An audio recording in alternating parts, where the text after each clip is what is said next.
সকালবেলা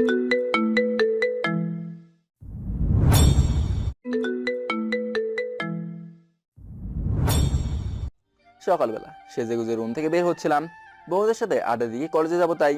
কিন্তু বের হবার আগেই বাবা ডাক দিল। নীরব, এদিকে আয়। হ্যাঁ বাবা বলো, বলে আমি বাবার সামনে গিয়ে বসে পড়লাম। তোর তো এখন বিয়ের বয়স হয়ে গেছে, আর তুই হয়তো জানিস না যে তোর বিয়ে তোর মা আগে থেকে ঠিক করে রেখেছিল এবং একজনকে কথাও দিয়েছিল। কি বলো বাবা, কার সাথে আমার বিয়ে ঠিক করা?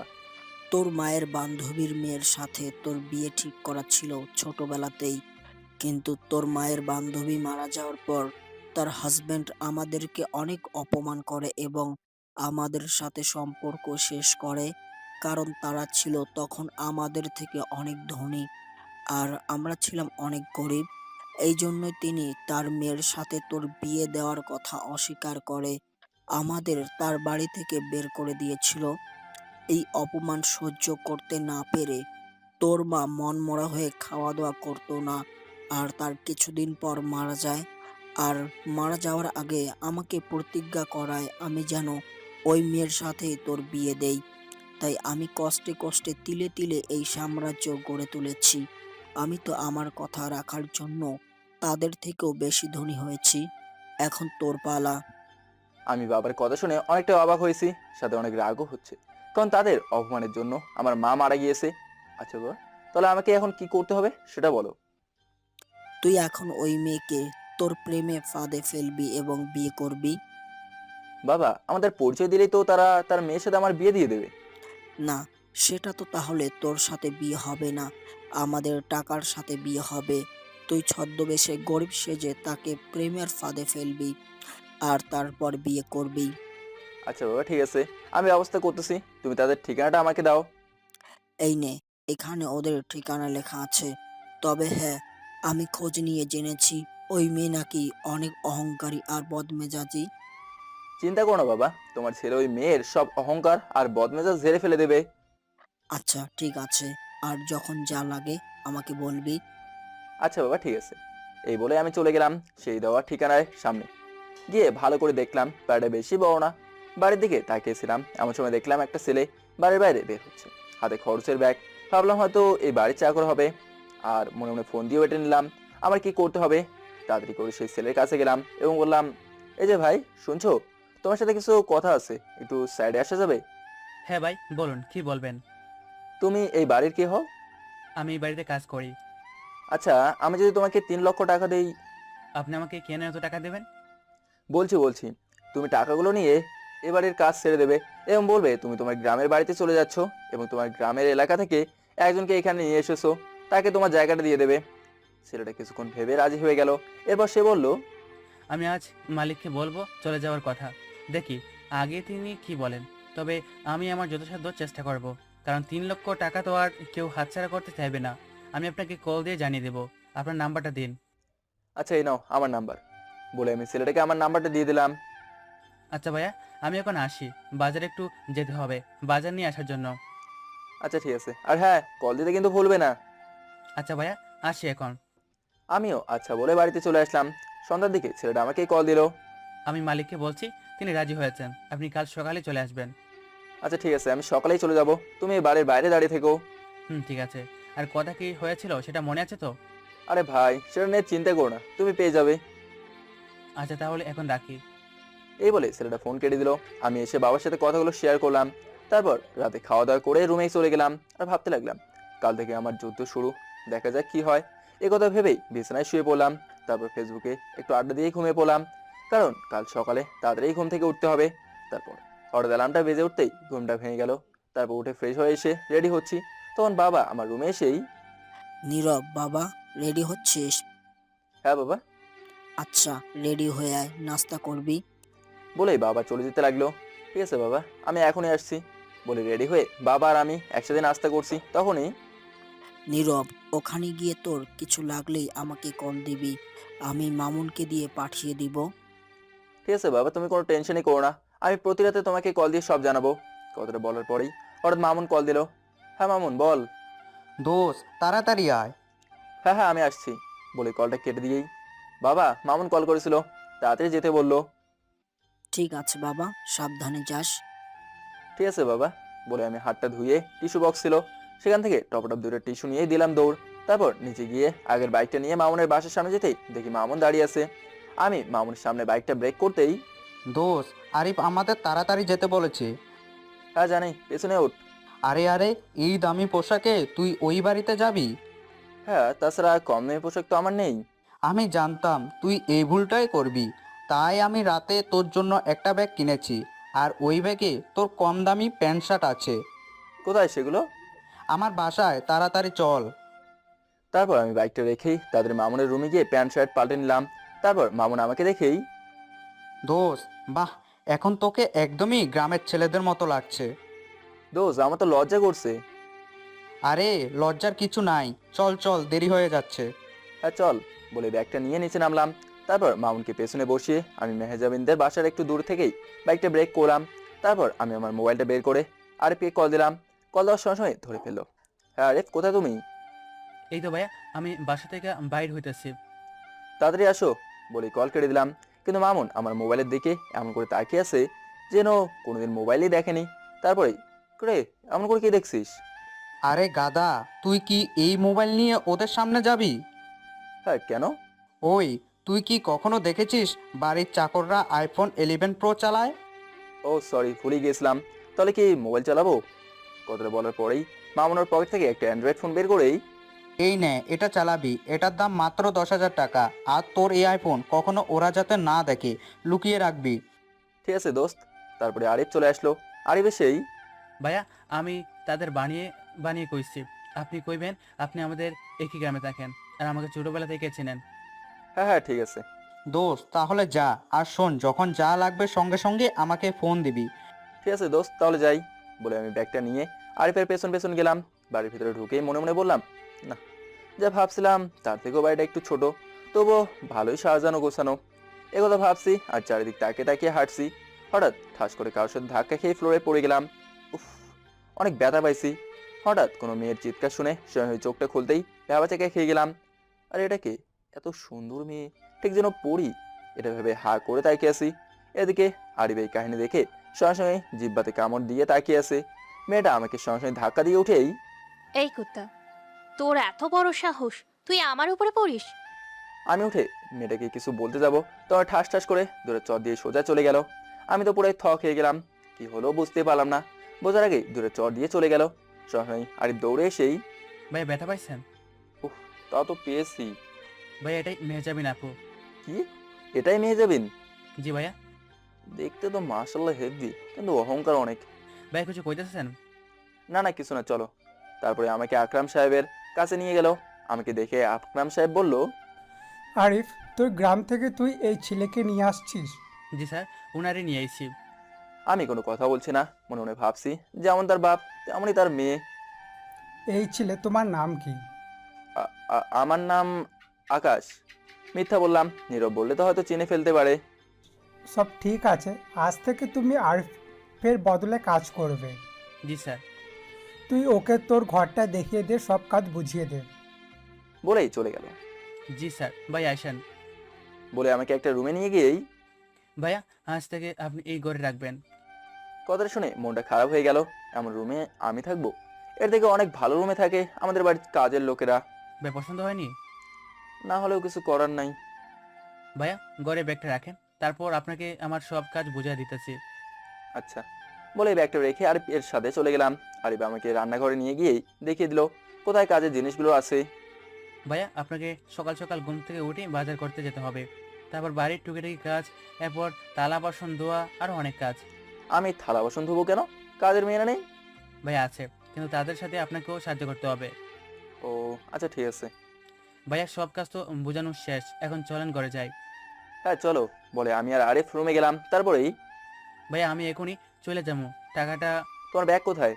ওই তো এখানে। এখানে নিয়ে এসো আর দরজাটা বন্ধ করো। আরিফ সঙ্গে আগে দরজাটা বন্ধ করেই আমার কাছে ওর ব্যাগটা নিয়ে আসলো। তারপর আমি আমার ব্যাগ থেকে 3টা টাকার বান্ডেল বের করি।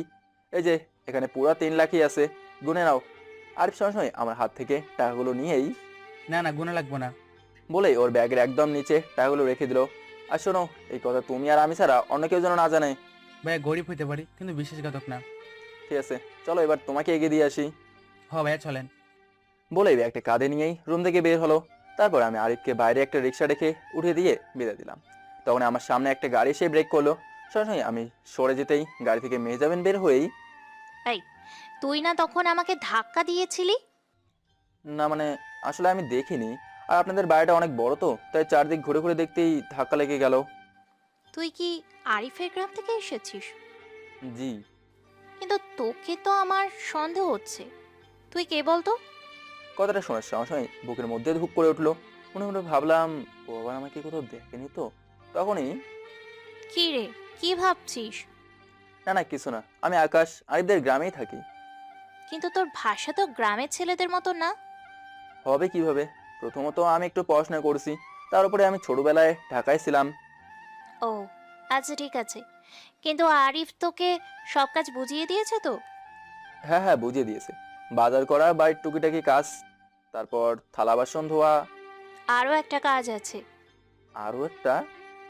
হ্যাঁ, আরও একটা। তোকে যখনই যেখানে বলবো ঠিক তখনই আমার সাথে যেতে হবে। কি, পারবি তো? হ্যাঁ পারবো। গুড। যা, সামনের একটা রেস্টুরেন্ট আছে, সেখান থেকে আমার জন্য একটা পিৎজা নিয়ে আয়। জি। বলে হাঁটা দেবো তখনই, ওই, টাকা নিয়ে যা। ও দেন। বলে টাকাটা নিয়ে কিছু দূর গিয়েই পকেট থেকে মাস্কটা বের করে পরে নিলাম। তারপর রেস্টুরেন্ট থেকে একটা পিৎজা নিয়ে চলে আসলাম। আরে মেহজাবিনের ঘর আমাকে দেখিয়ে দিয়েছিল, তাই আস্তে আস্তে ও রুমের সামনে গিয়ে দেখি দরজা হালকা খোলা আছে, তাই সোজা রুমে ঢুকেই থ খেয়ে গেলাম। সঙ্গে সঙ্গে মেহজাবিন চিৎকার দিয়ে উঠলো, তখনই এক দৌড়ে বাইরে বের হয়ে গেলাম। আপনারা কি ভাবছেন মেহজাবিন চিৎকার দিল কেন? আরে মেহজাবিন ড্রেস চেঞ্জ করতেছিল, কিন্তু আমি না দেখেই ঢুকে পড়ছি। কিন্তু এখন কি হবে? ওর যে রাগ, আজকে মনে হয় আমার 12টা বাজিয়েই দিবে। তাই পিজ্জাটা ওর দরজার সামনে রেখেই আমি নিচে আমার রুমে চলে গেলাম। উফ, মেজাবিনকে চেঞ্জ করতে দেখে খুব ভয় পেয়ে গেছিলাম। তারপর ব্যাগ থেকে মোবাইলটা বের করেই মামুনকে ফোন দিলাম। কিরে দোস্ত, কি অবস্থা? দোস্ত শোন। তারপর আমি প্রথম থেকে সবকিছু মামুনকে খুলে বললাম। দোস্ত, আজ তোর কপালে মনে হয় শনি ভর করবি। দোস্ত এমনি টেনশনে আছি, তার উপরে তুই আবার ভয় দেখাচ্ছিস। কথাটা বলার পরেই হঠাৎ শুনতে পেলাম কে যেন বাইরে থেকে আমাকে ডাকছে। তখনই মামুন কে যেন ডাকছে, এখন রাখি পরে কথা হবে বলে ফোনটা কেটে দিলাম। তারপর আমি দরজাটা খুলেই দেখি মেহজাবিন আমার সামনে দাঁড়িয়ে আছে। এখন কি করি? আপু, আপনার পিজ্জা পেয়েছেন? হ্যাঁ, পেয়েছি। কিন্তু তুই আমাকে না বলে আমার রুমে ঢুকেছিস কেন? আসলে আপনার রুম খোলা ছিল তাই।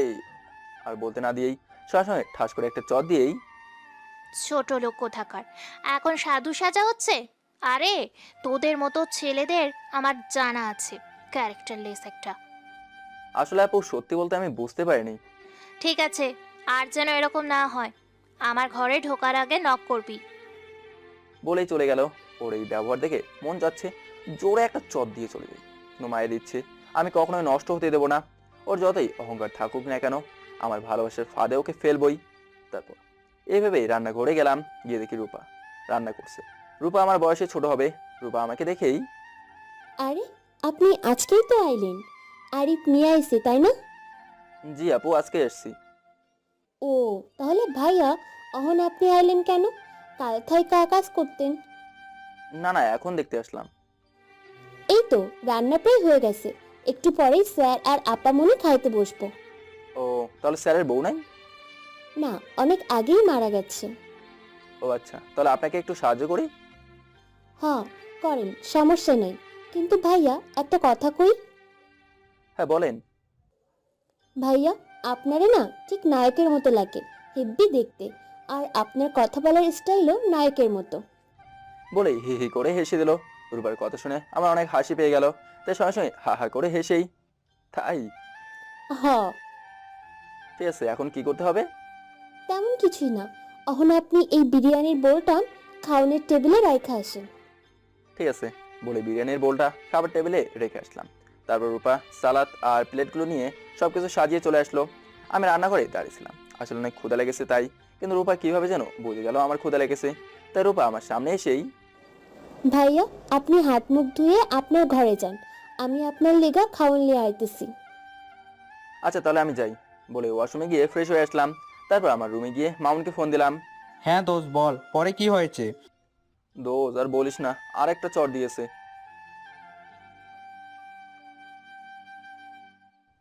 হ্যাঁ রে, কিন্তু কিছু বলতে পারেনি। এই প্রথম কেউ আমার গায়ে হাত তুলেছে। দোস্ত কি বলবো বল, কিছুই বলার নেই। আচ্ছা দোস্ত, এখন রাখি, পরে কল দেব। বলে ফোন কেটে দেওয়ার সঙ্গে সঙ্গে রূপা খাবার নিয়ে হাজির। আমি মনে মনে ভাবলাম, রূপা আবার আমার কথাগুলো শুনে ফেলো না তো। ভাইয়া খাবার নিয়ে আইছি, খেয়ে নেন। বলে মামুনের দেওয়া মোবাইলটা দেখেই, আরে ভাইয়া, এই মোবাইল কার, আপনার? হ্যাঁ আমারই। ভাইয়া মোবাইলটা অনেক সুন্দর, মনে হয় নতুন কিনেছেন। হ্যাঁ নতুন কিনেছি। ভাইয়া জানেন, আমার না এমন একটা মোবাইল কেনার অনেক শখ, কিন্তু টাকার লিগে কিনতে পারি না। তখন আমি মনে মনে ভাবলাম, আমার তো আইফোন আছেই, সেটা রাতেই তো চালাতে পারি, আর কথা বলার জন্য একটা ছোট বাটন ফোন নিলেই হবে, এই সোনার তো দরকার নেই। এই কথা ভেবেই, আচ্ছা রূপা, কিছু মনে না করলে আপনাকে একটা কথা বলি। হ্যাঁ ভাইয়া কন। দেখো, তুমি আমার বয়স অনেক ছোট, তাই তুমি আমার ছোট বোনের মতো, সেক্ষেত্রে এই মোবাইলটা তোমাকে দিতেই পারি, নেবে? ভাইয়া সত্যি? হ্যাঁ সত্যি। বলে মোবাইল থেকে আমার সিমটা বের করে মোবাইলটা রূপাকে দিলাম। ভাইয়া আপনি এখন কি চালাইবেন? আমি একটা বাটন ফোন কিনে নেবো। আর হ্যাঁ, তোমাকে যে আমি এই মোবাইলটা দিয়েছি তা কেউ যেন না জানে, কেউ জিজ্ঞেস করলে বলবা আরিফ যাওয়ার আগে তুমি ওকে টাকা দিয়েছিলে, তাই তোমাকে এটা কিনে দিছে, মনে থাকবে? হ্যাঁ ভাইয়া মনে থাকবে। এখন খেয়ে নেন, আমি যাই, একটু পর আবার আসবো। ঠিক আছে। বলে খাওয়া শুরু করলাম, অনেক ক্ষুধা লাগছে। তারপর খাওয়া দাওয়া শেষ করতেই রূপা এসে বললো, স্যার মানে আকরাম সাহেব আমাকে ডাকছে। ঠিক আছে আমি যাচ্ছি। বলে আমি আকরাম সাহেবের সামনে গিয়েই, স্যার আমাকে ডেকেছেন? হ্যাঁ আকাশ, তোমাকে ডেকেছি। আজকে মেহজাবিন একটা পার্টিতে যাবে, তুমি ওর সাথে গিয়ে ওকে একটু চোখে চোখে রাখবে, দেখবে কোনো ছেলে যাতে ওকে ডিস্টার্ব না করে। ঠিক আছে স্যার, আপনি কোনো চিন্তা করবেন না, আমি থাকতে মেহজাবিন আপুকে কোনো ছেলেই ডিস্টার্ব করতে পারবে না। তোমাকে আমার প্রথম দেখাতেই ভালো মনে হচ্ছে, তাই তোমাকে বিশ্বাস করছি। জি স্যার। তুমি তাহলে রেডি হয়ে নাও, মেহজাবিন রেডি হচ্ছে। জি স্যার, আমি এখনই যাচ্ছি। বলে আমি আমার রুমে গেলাম। উফ, অনেক বড় একটা সুযোগ পেয়েছি, এই সুযোগ কোনো মতেই একটু হলেও কাজে লাগাতে হবে। তারপর আমি একটা পুরাতন শার্ট প্যান্ট পরে রেডি হলাম। তারপর আমি মেহজাবিনের সামনে গিয়েই, আপু চলেন। এই চলেন মানে? তুই কোথায় যাবি? তখনই আকরাম সাহেব বলল, ও তোর সাথেই যাবে। না, আমি এই ছোট লোককে আমার সাথে নিতে পারবো না।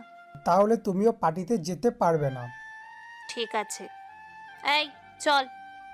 বলে মেহজাবিন হাঁটা শুরু করলো। জি। বলে আমি ওর পেছন পেছন গেলাম। মেহজাবিন গাড়িতে উঠবে তখনই, এই তুই এমন পোশাক কেন পরেছিস?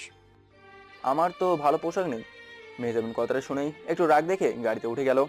গাড়িটা মেহজাবিন চালাবে, আমি ওপাশ থেকে ওর সাথে বসতে যাব তখনই, এই আমার সাথে না, তুই পেছনে বস। জি আচ্ছা। বলে পেছনে বসলাম। তারপর মেহজাবিন চুপচাপ গাড়ি চালাতে লাগলো, কোনো কথাই বলছে না, হয়তো আমি ওর সাথে আসি বলে অনেকটা রাগ করছে। তারপর কিছুক্ষণ পরে একটা পার্টি সেন্টারে গিয়ে মেহজাবিন গাড়ি থামালো। কিন্তু কথায় আছে না, যেখানে বাঘের ভয় সেখানেই সন্ধ্যা হয়। এই পার্টি সেন্টারে সব লোক আমাকে ভালোভাবেই চেনে। তারপর মেহজাবিন গাড়ি থেকে নেমেই, এই তাড়াতাড়ি আয়। জি আচ্ছা। বলে তাড়াতাড়ি গাড়ি থেকে নামলাম। তারপর আমি মেহজাবিনের পেছন পেছন পার্টি সেন্টারের ভেতরে ঢুকলাম। মেহজাবিনকে দেখেই একদল মেয়ে এসেই, আরে মেয়ে যাবি, এত দেরি করলি কেন? আর বলিস না, বাবা আমাকে একা ছাড়তেই চাইছিল না, তাই ওকে আমার সাথে পাঠিয়েছে। মেয়েগুলো আমাকে দেখে হা করে তাকিয়েই, কি মেয়ে যাবি, এটা কি? কথা শুনে অনেকটা লজ্জা পেলাম, মনে হচ্ছে এখনই ওখান থেকে চলে আসি। হঠাৎ এই মেয়েগুলোর মধ্যে একজন বলল, এই দাঁড়া দাঁড়া, ওনাকে কোথায় যেন দেখেছি। অবাক হয়ে আমার দিকে তাকিয়ে আছে। তখন এই বুকের ভেতর ধুক করে উঠলো। মেয়েটা দেখে ভালো করে তাকাতেই চিনে ফেলাম, আরে এটা তো সেই মেয়ে। আমি আর মামুন যখন একটা রেস্টুরেন্টে গিয়েছিলাম, তখন এই মেয়েটা আমার দিকে হা করে তাকিয়েছিল। উফ, তখন কি হবে যদি চিনে ফেলে? তখনই মেহজাবিন ওই মেয়েটাকে বলল, আরে বাদ দে এসব, মানুষের মতো দেখতে মানুষ তো থাকতেই পারে। হ্যাঁ তাও ঠিক, কিন্তু আরে কিসের কিন্তু, দেরি হয়ে যাচ্ছে, চল। বলেই সবাই হাঁটা দিল। আমি ওদের পেছন পেছন যাবো তখনই, এই তুই কোথায় যাচ্ছিস? তুই এখানেই থাক। বলেই চলে গেল। কি আর করার, ভালোই হলো, ওদের সাথে ভেতরে গেলে হয়তো অনেকেই চিনে ফেলতে পারে। এভাবে বাইরে যাবো তখনই একটা ছেলে পেছন থেকে ডাক দিল। আমি পেছনে ঘুরতে ধাবা থেকে গেলাম। আর এটা তো রনি, আমাদের ম্যানেজার সাহেবের ছেলে। উফ, আজ মনে হয় কপালটাই খারাপ। তখন রনি আমার সামনে এসেই, স্যার ভালো আছেন? এই তো আলহামদুলিল্লাহ, তুমি ভালো আছো? জি স্যার, আপনাদের দয়ায় ভালোই আছি। কিন্তু স্যার আপনি এখানে এই অবস্থায় কেন? কথাটা শুনে একটু লজ্জা পেয়েই বললাম, এমনি একটা কাজে এসেছি। তুমি এখানে কেন? স্যার পার্টিটা আমি অ্যারেঞ্জ করেছি। আপনার বাবাকে আপনার কথা বলা সে বলল আপনি নাকি যেতে পারবেন না। হ্যাঁ হ্যাঁ, আমি আসতে পারতাম না, কিন্তু একটা কাজেই এখানে আসতে হলো। স্যার তাহলে চলে যাচ্ছেন যে? আসেন ভেতরে আসেন। না না, আমার কাজ শেষ, আবার এখনই আরেক জায়গায় যেতে হবে। ও স্যার তাহলে পরের বার কিন্তু না করতে পারবেন না। আচ্ছা ঠিক আছে বলে তাড়াতাড়ি বাইরে চলে আসলাম। কারণ কেউ যদি রনির সাথে আমাকে দেখে, রনিকে জিজ্ঞেস করে আমাকে কিভাবে চেনে, তাহলে তো রনি সব বলে দেবে। তারপর বাইরে এসে গাড়িতে বসে আমার ফোনটা বের করি, বাবাকে কল দিলাম। হ্যাঁ নীরব বাবা, কেমন আছিস? এই তো আলহামদুলিল্লাহ বাবা, তোমার শরীর কেমন আছে? ভালো আছে বাবা, তুই কোনো চিন্তা করিস না, আমি ভালোই আছি। তোর কি কিছু লাগবে? না বাবা, কিছুই লাগবে না। তুমি ঠিক মতো খাওয়া দাওয়া করো, আর সবাইকে বলো ঠিক মতো কাজ করতে। ঠিক আছে বাবা, তুই ঠিক মতো খাওয়া দাওয়া করিস। বলেই ফোন কেটে দিল। তারপর ফোনটা আবার পকেটে রেখে দিলাম। তারপর গাড়ির ভেতরে ঘন্টাখানেক বসে রইলাম, আর ভালো লাগছে না, তাই গাড়ির ভেতর থেকে বের হয়ে একটু হাঁটাহাঁটি করছি। হঠাৎ মনে হলো একটু ভেতরে গিয়ে দেখি মেজামিন কি করছে। এ কথা ভেবেই ভেতরে গেলাম। গিয়ে দেখি সবাই ডিজে মিউজিক ছেড়ে ডান্স করছে। আমি ভেতরে ঢুকতে যাবো, তখন একটা সিকিউরিটি পেছন থেকে আমাকে বলল। এই আপনি ভেতরে যাচ্ছেন কেন? কথাটা শুনে জায়গায় দাঁড়িয়ে গেলাম। তারপর সিকিউরিটি আমার সামনে এসেই, এই তুমি জানো না চাকর বাকর ভেতরে ঢোকা একদম নিষেধ? কথাটা শুনে আমি সিকিউরিটির মুখের দিকে তাকিয়ে আছি, আর মনে মনে ভাবছি শুধু কম দামি একটা পোশাক পরেছি বলে আমাকে চাকর মনে করলো। তখনই হঠাৎ সিকিউরিটি এর ইনচার্জ দৌড়ে এসেই,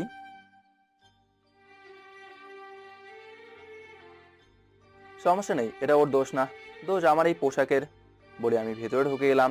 তারপর ভেতরে গিয়ে দেখি মেজাবিন ও তার বান্ধবীরা মিলে ডান্স করছে। আমি দূরে দাঁড়িয়ে দাঁড়িয়ে দেখছি। কিছুক্ষণ পরে পার্টি শেষ হলো। সবসময় আমি বাইরে বের হয়ে গাড়ির সামনে দাঁড়িয়ে আছি। তখনই মেজাবিন আরও 4-5টা বান্ধবী মিলে গাড়ির কাছে এসেই ওরা হাসাহাসি করছে। হঠাৎ ওদের মধ্যে থেকে একটা মেয়ে আমাকে বলল। এই যে ভাইয়া। জি, আমাকে বলছেন? হ্যাঁ ভাইয়া, তোমাকেই বলছি। তুমি না অনেক হ্যান্ডসাম। কথাটা বলার পরে সবাই হি হি করে হাসতে লাগলো। হঠাৎ একজন বলে উঠলো। এই তোরা ওনাকে নিয়ে এমন করে হাসছিস কেন?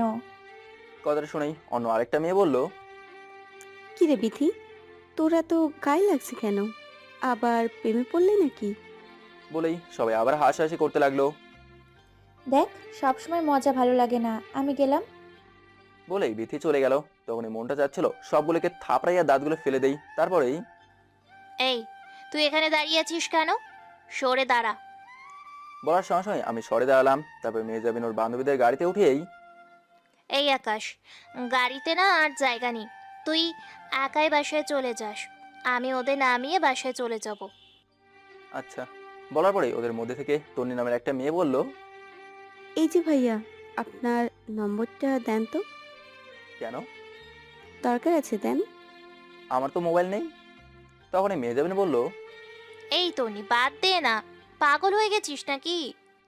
বলেই গাড়ি স্টার্ট দিল। তারপর মেজাবিন ওর বান্ধবীদের নিয়ে চলে গেল। আর আমি মনে মনে ভাবছি, যে করেই হোক যত তাড়াতাড়ি সম্ভব মেজাবিনকে আমার প্রেমে ফেলতেই হবে। কিন্তু মেজাবিন আমার আসল রূপ দেখলে সবাই প্রেমে পড়ে যাবে। কিন্তু না, তা করা যাবে না। ওদের বাড়ির চাকর হয়ে ওকে আমার প্রেমে ফেলবো। তারপরে আমি ফোনটা বের করে রনিকে কল করলাম। আসসালামু আলাইকুম স্যার। ওয়ালাইকুম আসসালাম। রনি, তুমি কি বাইক নিয়ে আসছো নাকি গাড়ি? স্যার বাইক নিয়ে আসছি। কিন্তু কেন স্যার? এমনি তোমার বাইকটা নিয়ে একটু গেটের সামনে আসো তো। জি স্যার, আমি এখনই আনছি। বলেই রনি ওর বাইকটা নিয়ে আমার কাছে এসেই, স্যার আসছি। গুড। রনি, তোমার বাইকটা নিয়ে এক জায়গায় যাবো, তুমি আমার সাথে চলো, আবার বাইক নিয়ে চলে এসো। জি স্যার। পেছনে ওঠো।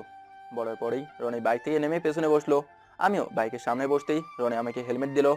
রনি, আমি একটু জোরে চালাবো, ভালো করে ধরে বসো। জি স্যার। বলার সঙ্গে সঙ্গে আমি বাইকটা জোরে টান দিলাম।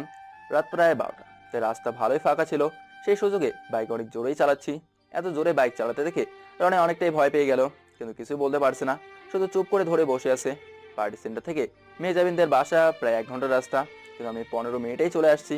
তারপর মেজাবিনদের বাসা থেকে একটু দূরে ব্রেক করেই, রনি, আমি এখানেই নামবো, তুমি এখন চলে যাও। কিন্তু স্যার বাসা যাবেন না? হ্যাঁ যাবো, কিন্তু একটু দেরি হবে, তুমি চলে যাও। তারপর রনি চলে গেল। তারপর হেঁটে হেঁটেই বাসায় গেলাম। বাসায় গিয়ে দেখি আকরাম সাহেব এখনো সোফায় বসে আছে। সে আমাকে দেখেই, আরে আকাশ, মেজেবিন কোথায়? আসলে স্যার মেজাবিন আপু আমাকে পার্টি সেন্টারে রেখে তার বান্ধবীদের নিয়ে চলে গেছে। কি বলো, মেজবিন তো এখানে আসেনি, তুমি এত তাড়াতাড়ি আসলে কিভাবে? আসলে স্যার এত রাতে গাড়ি পাচ্ছিলাম না, তাই একটা ছেলেকে দেখলাম বাইক নিয়ে এই পথে আসতে, তাই ওনাকে বলেই তার সাথেই চলে আসছি। কিন্তু মেহজাবিন এটা ঠিক করেনি। ওই ছেলেটা তোমাকে যদি না নিয়ে আসতো তাহলে তুমি কিভাবে আসতে? বলতে না বলতেই মেজাবিন এসে হাজির। মেজাবিন আমাকে দেখেই থকে দাঁড়িয়ে পড়লো। মেহজাবিন, তুমি ওকে একা ফেলে আসলে কেন? আসলে বাবা, আমার বান্ধবীরা গাড়িতে উঠেছিল, তাই জায়গা হয়নি, সেই জন্য ওকে রেখে আসছি। চুপ করো, তোমার এটা মাথায় আসেনি ও এমন রাস্তাঘাট কিছুই চেনে না, যদি হারিয়ে যেত? মেজাবিন ওর বাবার ধমক শুনেই চমকে উঠলো, তারপর রাগী দৃষ্টিতে আমার দিকে তাকিয়ে আছে।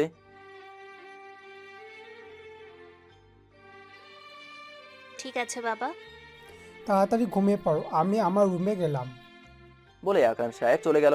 আমি আর না দাঁড়িয়ে থেকে সোজা রুমে চলে গেলাম। মেজাবিন আমার দিকে রাগী দৃষ্টিতে তাকিয়ে আছে। তারপর আমি রুমে গিয়ে দরজাটা বন্ধ করে দিলাম। তারপর মোবাইলটা পকেট থেকে বের করে ফেসবুকে ঢুকলাম।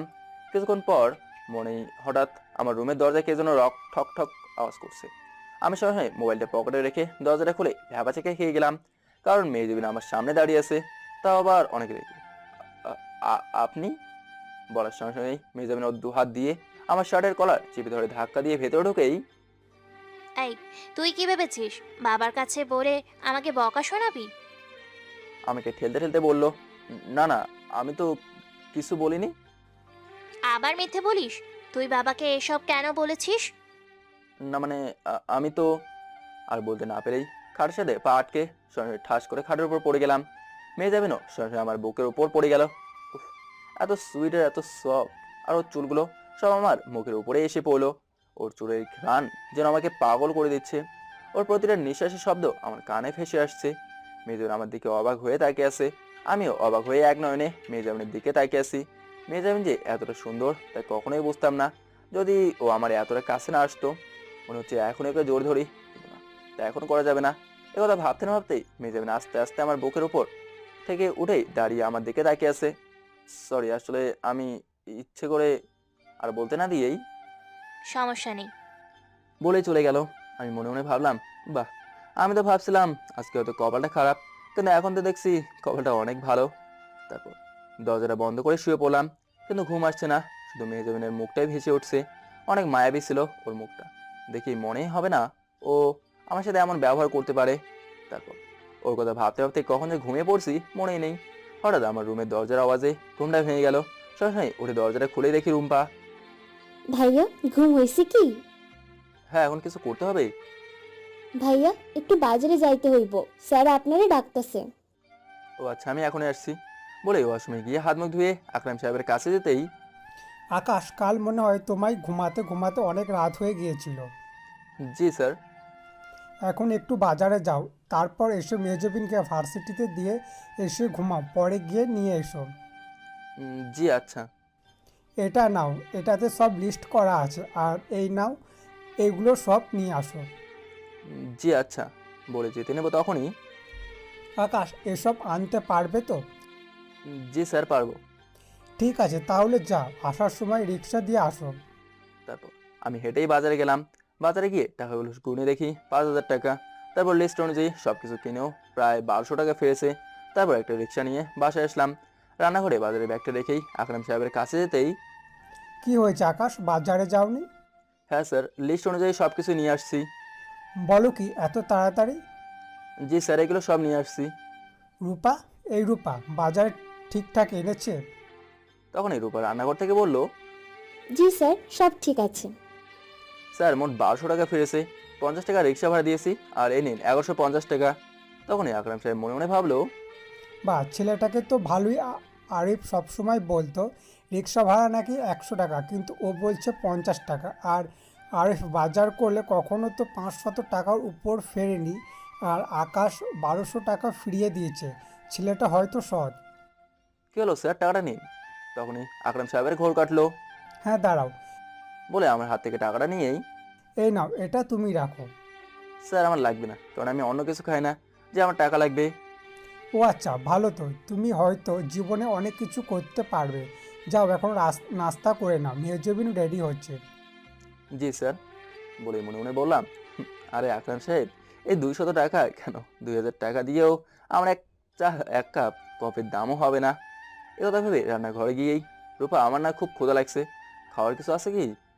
হ্যাঁ হ্যাঁ ভাইয়া আছে তো, আপনার লিগা পরোটা আর ডিল রাখছি।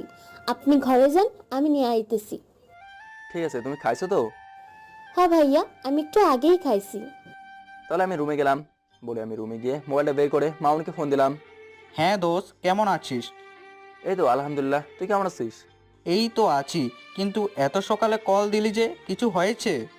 আরে না, একটু আগে বাজার করে আসছি। কথা শুনে মামুন হা হা করে হেসেই, দোস্ত তুই বাজারে গিয়েছিলি? হ্যাঁ গিয়েছিলাম। কেন, তোর কি মনে হয় আমি বাজার করতে পারি না? ঠিক তা না, কিন্তু যে ছেলে জীবনে কখনো বাজার করেনি সে ছেলে আজকে বাজার করছে। হ্যাঁ রে দোস্ত, কি করব বল, সবই কপাল। বলার সঙ্গে সঙ্গে রূপা আমার রুমে নাস্তা নিয়ে এসেই আমার হাতের মোবাইলটা দেখে বলল, ভাইয়া নাস্তা নিয়ে আইছি। আমার মোবাইলের দিকে তাকিয়ে আমি সঙ্গে সঙ্গে মোবাইলটা পকেটে রেখেই, কই দাও, খুব ক্ষুধা লাগছে। এই নেন, খাওয়া হইলে কইন, আমি যাই। ঠিক আছে, বলে মনে মনে ভাবলাম, রূপা তো আমার মোবাইলটা দেখে ফেললো, আবার আমার কথাগুলোও শুনে ফেললো নাকি। কিন্তু রূপা তো কিছুই বলো না। যাই হোক, আজকেই আমাকে একটা বাটন ফোন কিনতে হবে, এই বলে খেতে লাগলাম। তারপর খাওয়া শেষ করে রান্নাঘরে গিয়েই, রূপা আমার খাওয়া শেষ, এখন মেহজাবিন আপুকে ভার্সিটি দিয়ে আসতে হবে। ভাইয়া আপু তো রেডি হয়ে সোফায় বসে আছে। বলো কি, তাহলে আমি গেলাম। বলে আমি মেহজাবিনের সামনে যেতেই দেখি ও কি যেন ভাবছে। তখনই মেহজাবিন আমাকে দেখেই আমার দিকে তাকিয়ে আছে। ওরা এমনভাবে তাকানো দেখে রাতের কথা মনে পড়ে গেল। সঙ্গে সঙ্গে মাথাটা নিচু করে ফেললাম। চলো। জি। তারপর আমি মেহজাবিনের সঙ্গে গাড়ির কাছে গেলাম।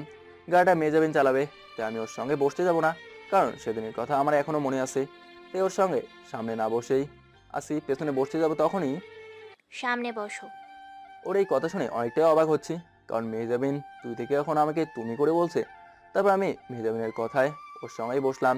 মেহজাবিন কাল রাতেই এই ঘটনার পর থেকে আমার সাথে তেমন কথা বলছে না, আবার খারাপ ব্যবহারও করছে না। কি হয়েছে কে জানে। তারপর মেহজাবিন গাড়ি চালাতে লাগলো, কেউ কোনো কথা বলছে না। প্রায় ভার্সিটির সামনেই চলে আসছি, তখন দেখলাম সার্জেন্ট পুলিশ গাড়ি আটকে লাইসেন্স দেখছে। তখনই মেহজাবিন ওর ব্যাগে হাত দিয়ে থ খেয়ে গেল, কারণ ভুলে লাইসেন্স বাসায় রেখে আসছে। তখনই, আরে লাইসেন্স তো বাসায় রেখে আসছি, এখন কি হবে? আমি কোনো কথা বলছি না, শুধু মনে মনে মিটে মিটে হাসছি, কারণ সার্জেন্ট আমাকে দেখলে লাইসেন্স তো দূরের কথা, গাড়িও থামাবে না। তারপরে এক এক করে গাড়ি চেক করতে করতে আমাদের গাড়ি চেক করবে। তখন সার্জেন্ট আমাকে দেখেই বাড়ি থেকে একটা সালাম দিয়ে গাড়ি চলে যেতে বললো।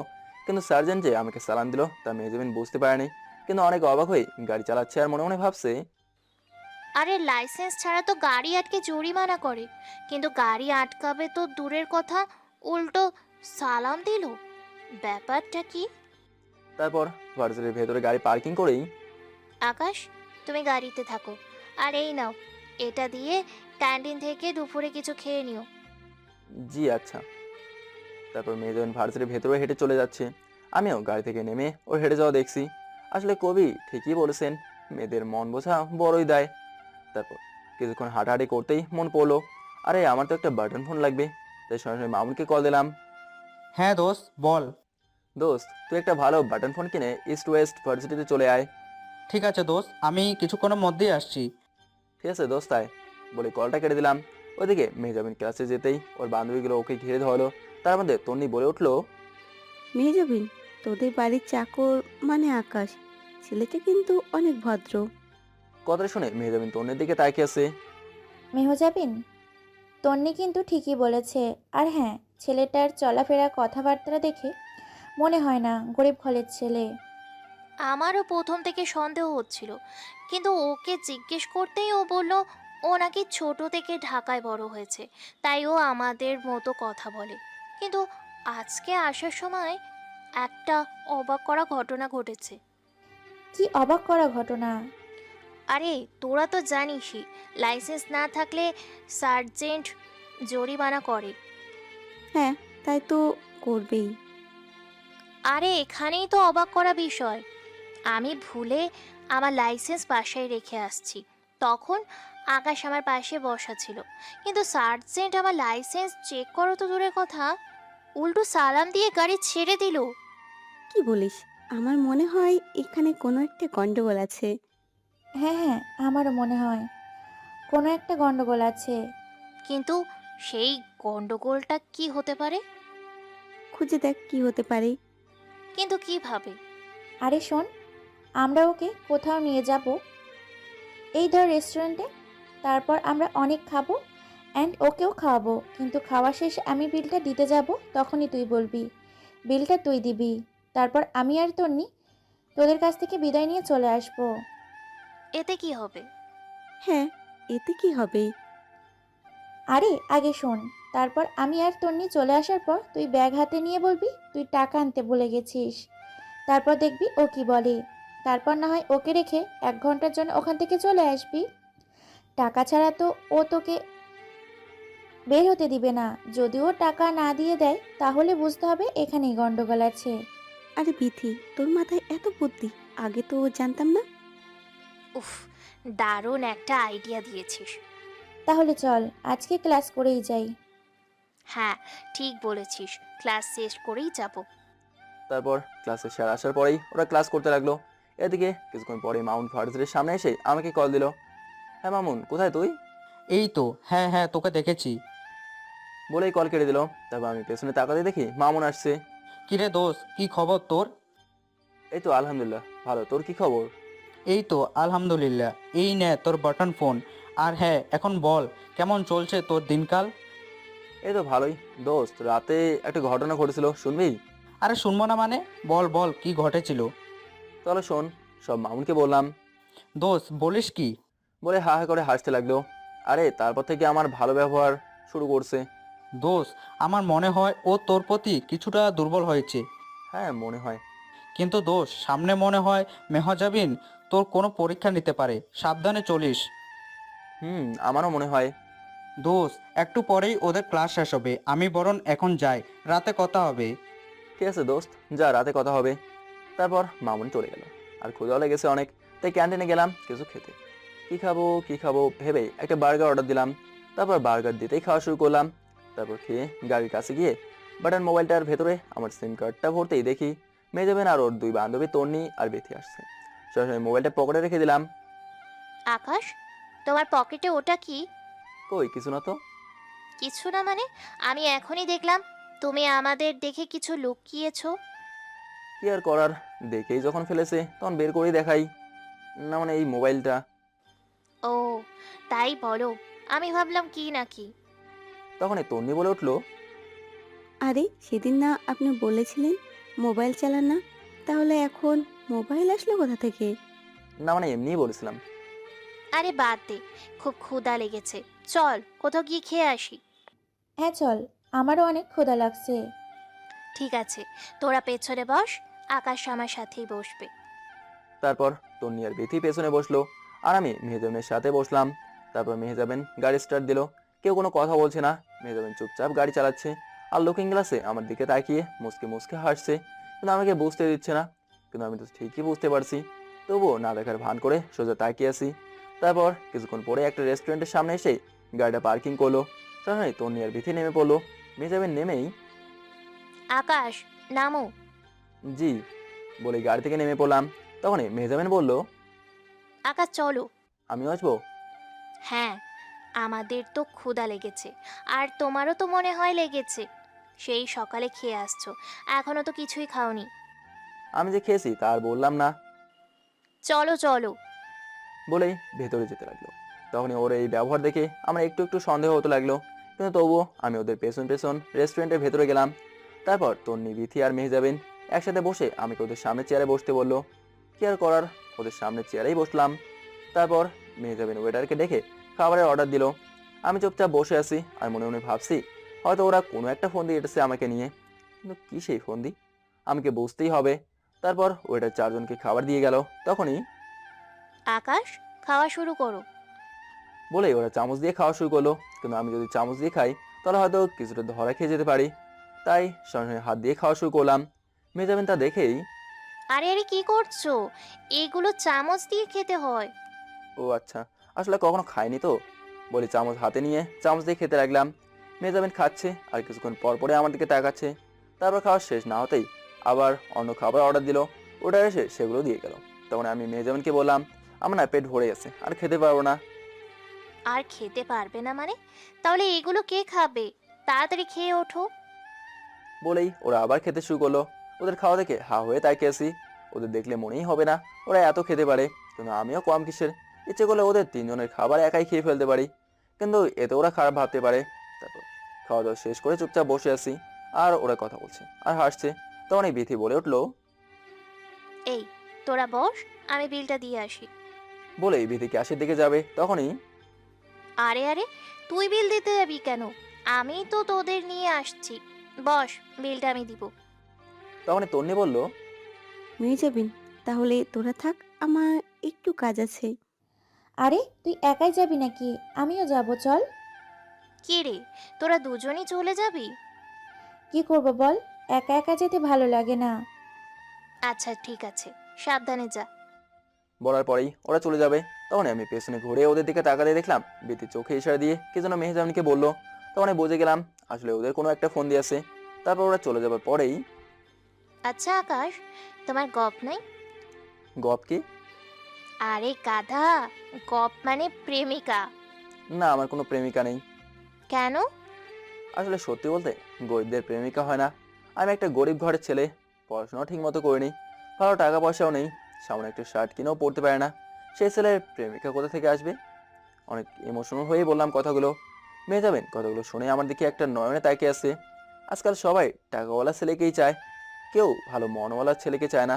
চোখটা মুছতে মুছতে অনেক ইমোশনাল হয়েই বললাম। আমার এই কথাগুলো শুনে মেয়ে যাবেন কি বলবে বুঝতে পারছে না। ও আমাকে ফাঁদে ফেলতে গিয়ে নিজে ফাঁদে পড়ে গেছে। ছেলেটা গরিব হলেও ভালো আর ভদ্র। নীরবের দিকে তাকিয়ে মনে মনে বলছি আর মিটমিট করে হাসছি। আজকে আমি গরিব বলে কেউ ভালোবাসে না। যদি ধনী হতাম তাহলে কত মেয়ে আসতো ভালোবাসতে। মন খারাপ করেই বললাম। তখন মেয়ে যাবেন বলল, তুমি গরিব জানা সত্ত্বেও যদি কেউ তোমাকে ভালোবাসতে চায়, তাহলে কি তুমি তাকে ভালোবাসবে? কথা শুনেই অবাক হয়ে গেলাম। তার মানে মেয়ে যাবেন হয়তো আমার প্রেমে পড়ে গেছে। উফ, এটাই বড় একটা সুযোগ। একথা ভেবেই, হ্যাঁ, কিন্তু কে ভালোবাসবে আমাকে? তা তো জানি না, কিন্তু খুব তাড়াতাড়ি তুমি তাকে পেয়ে যাবে। উফ, ভাবছিলাম হয়তো মেয়ে যাবেন বলবে আমি সেই মেয়ে, কিন্তু না, তার হলো না। কি ভাবছো? না, কিছু না। আচ্ছা চলো। বলেই মেয়ে যাবেন উঠে ক্যাশে গিয়ে বিলটা দিয়ে আসলো। তারপর আমি আর মেয়ে যাবেন বাসায় চলে গেলাম। মেয়ে যাবেন ওর রুমে চলে গেল, আর আমি আমার রুমে চলে এলাম। রুমে এসে ফ্রেশ হলাম। খুব ক্লান্ত লাগছে, তাই বিছানায় শুতেই ঘুমিয়ে গেলাম। তারপর সকালে উঠে বাজার করে এনে নাস্তা করে মেহজাবিনের সাথে ভার্সিটি গেলাম।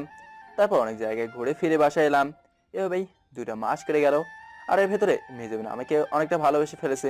সারাদিন আমাকে দেখার পরেও মন ভরে না, তাই রাতে ঘুমানোর আগেও আমাকে দেখে যায়। সেই সুযোগে আমি ওকে প্রাণ ভরে দেখে ঘুমাই। কিন্তু এখনও মেহজাবিন বলেনি ও আমাকে ভালোবাসে।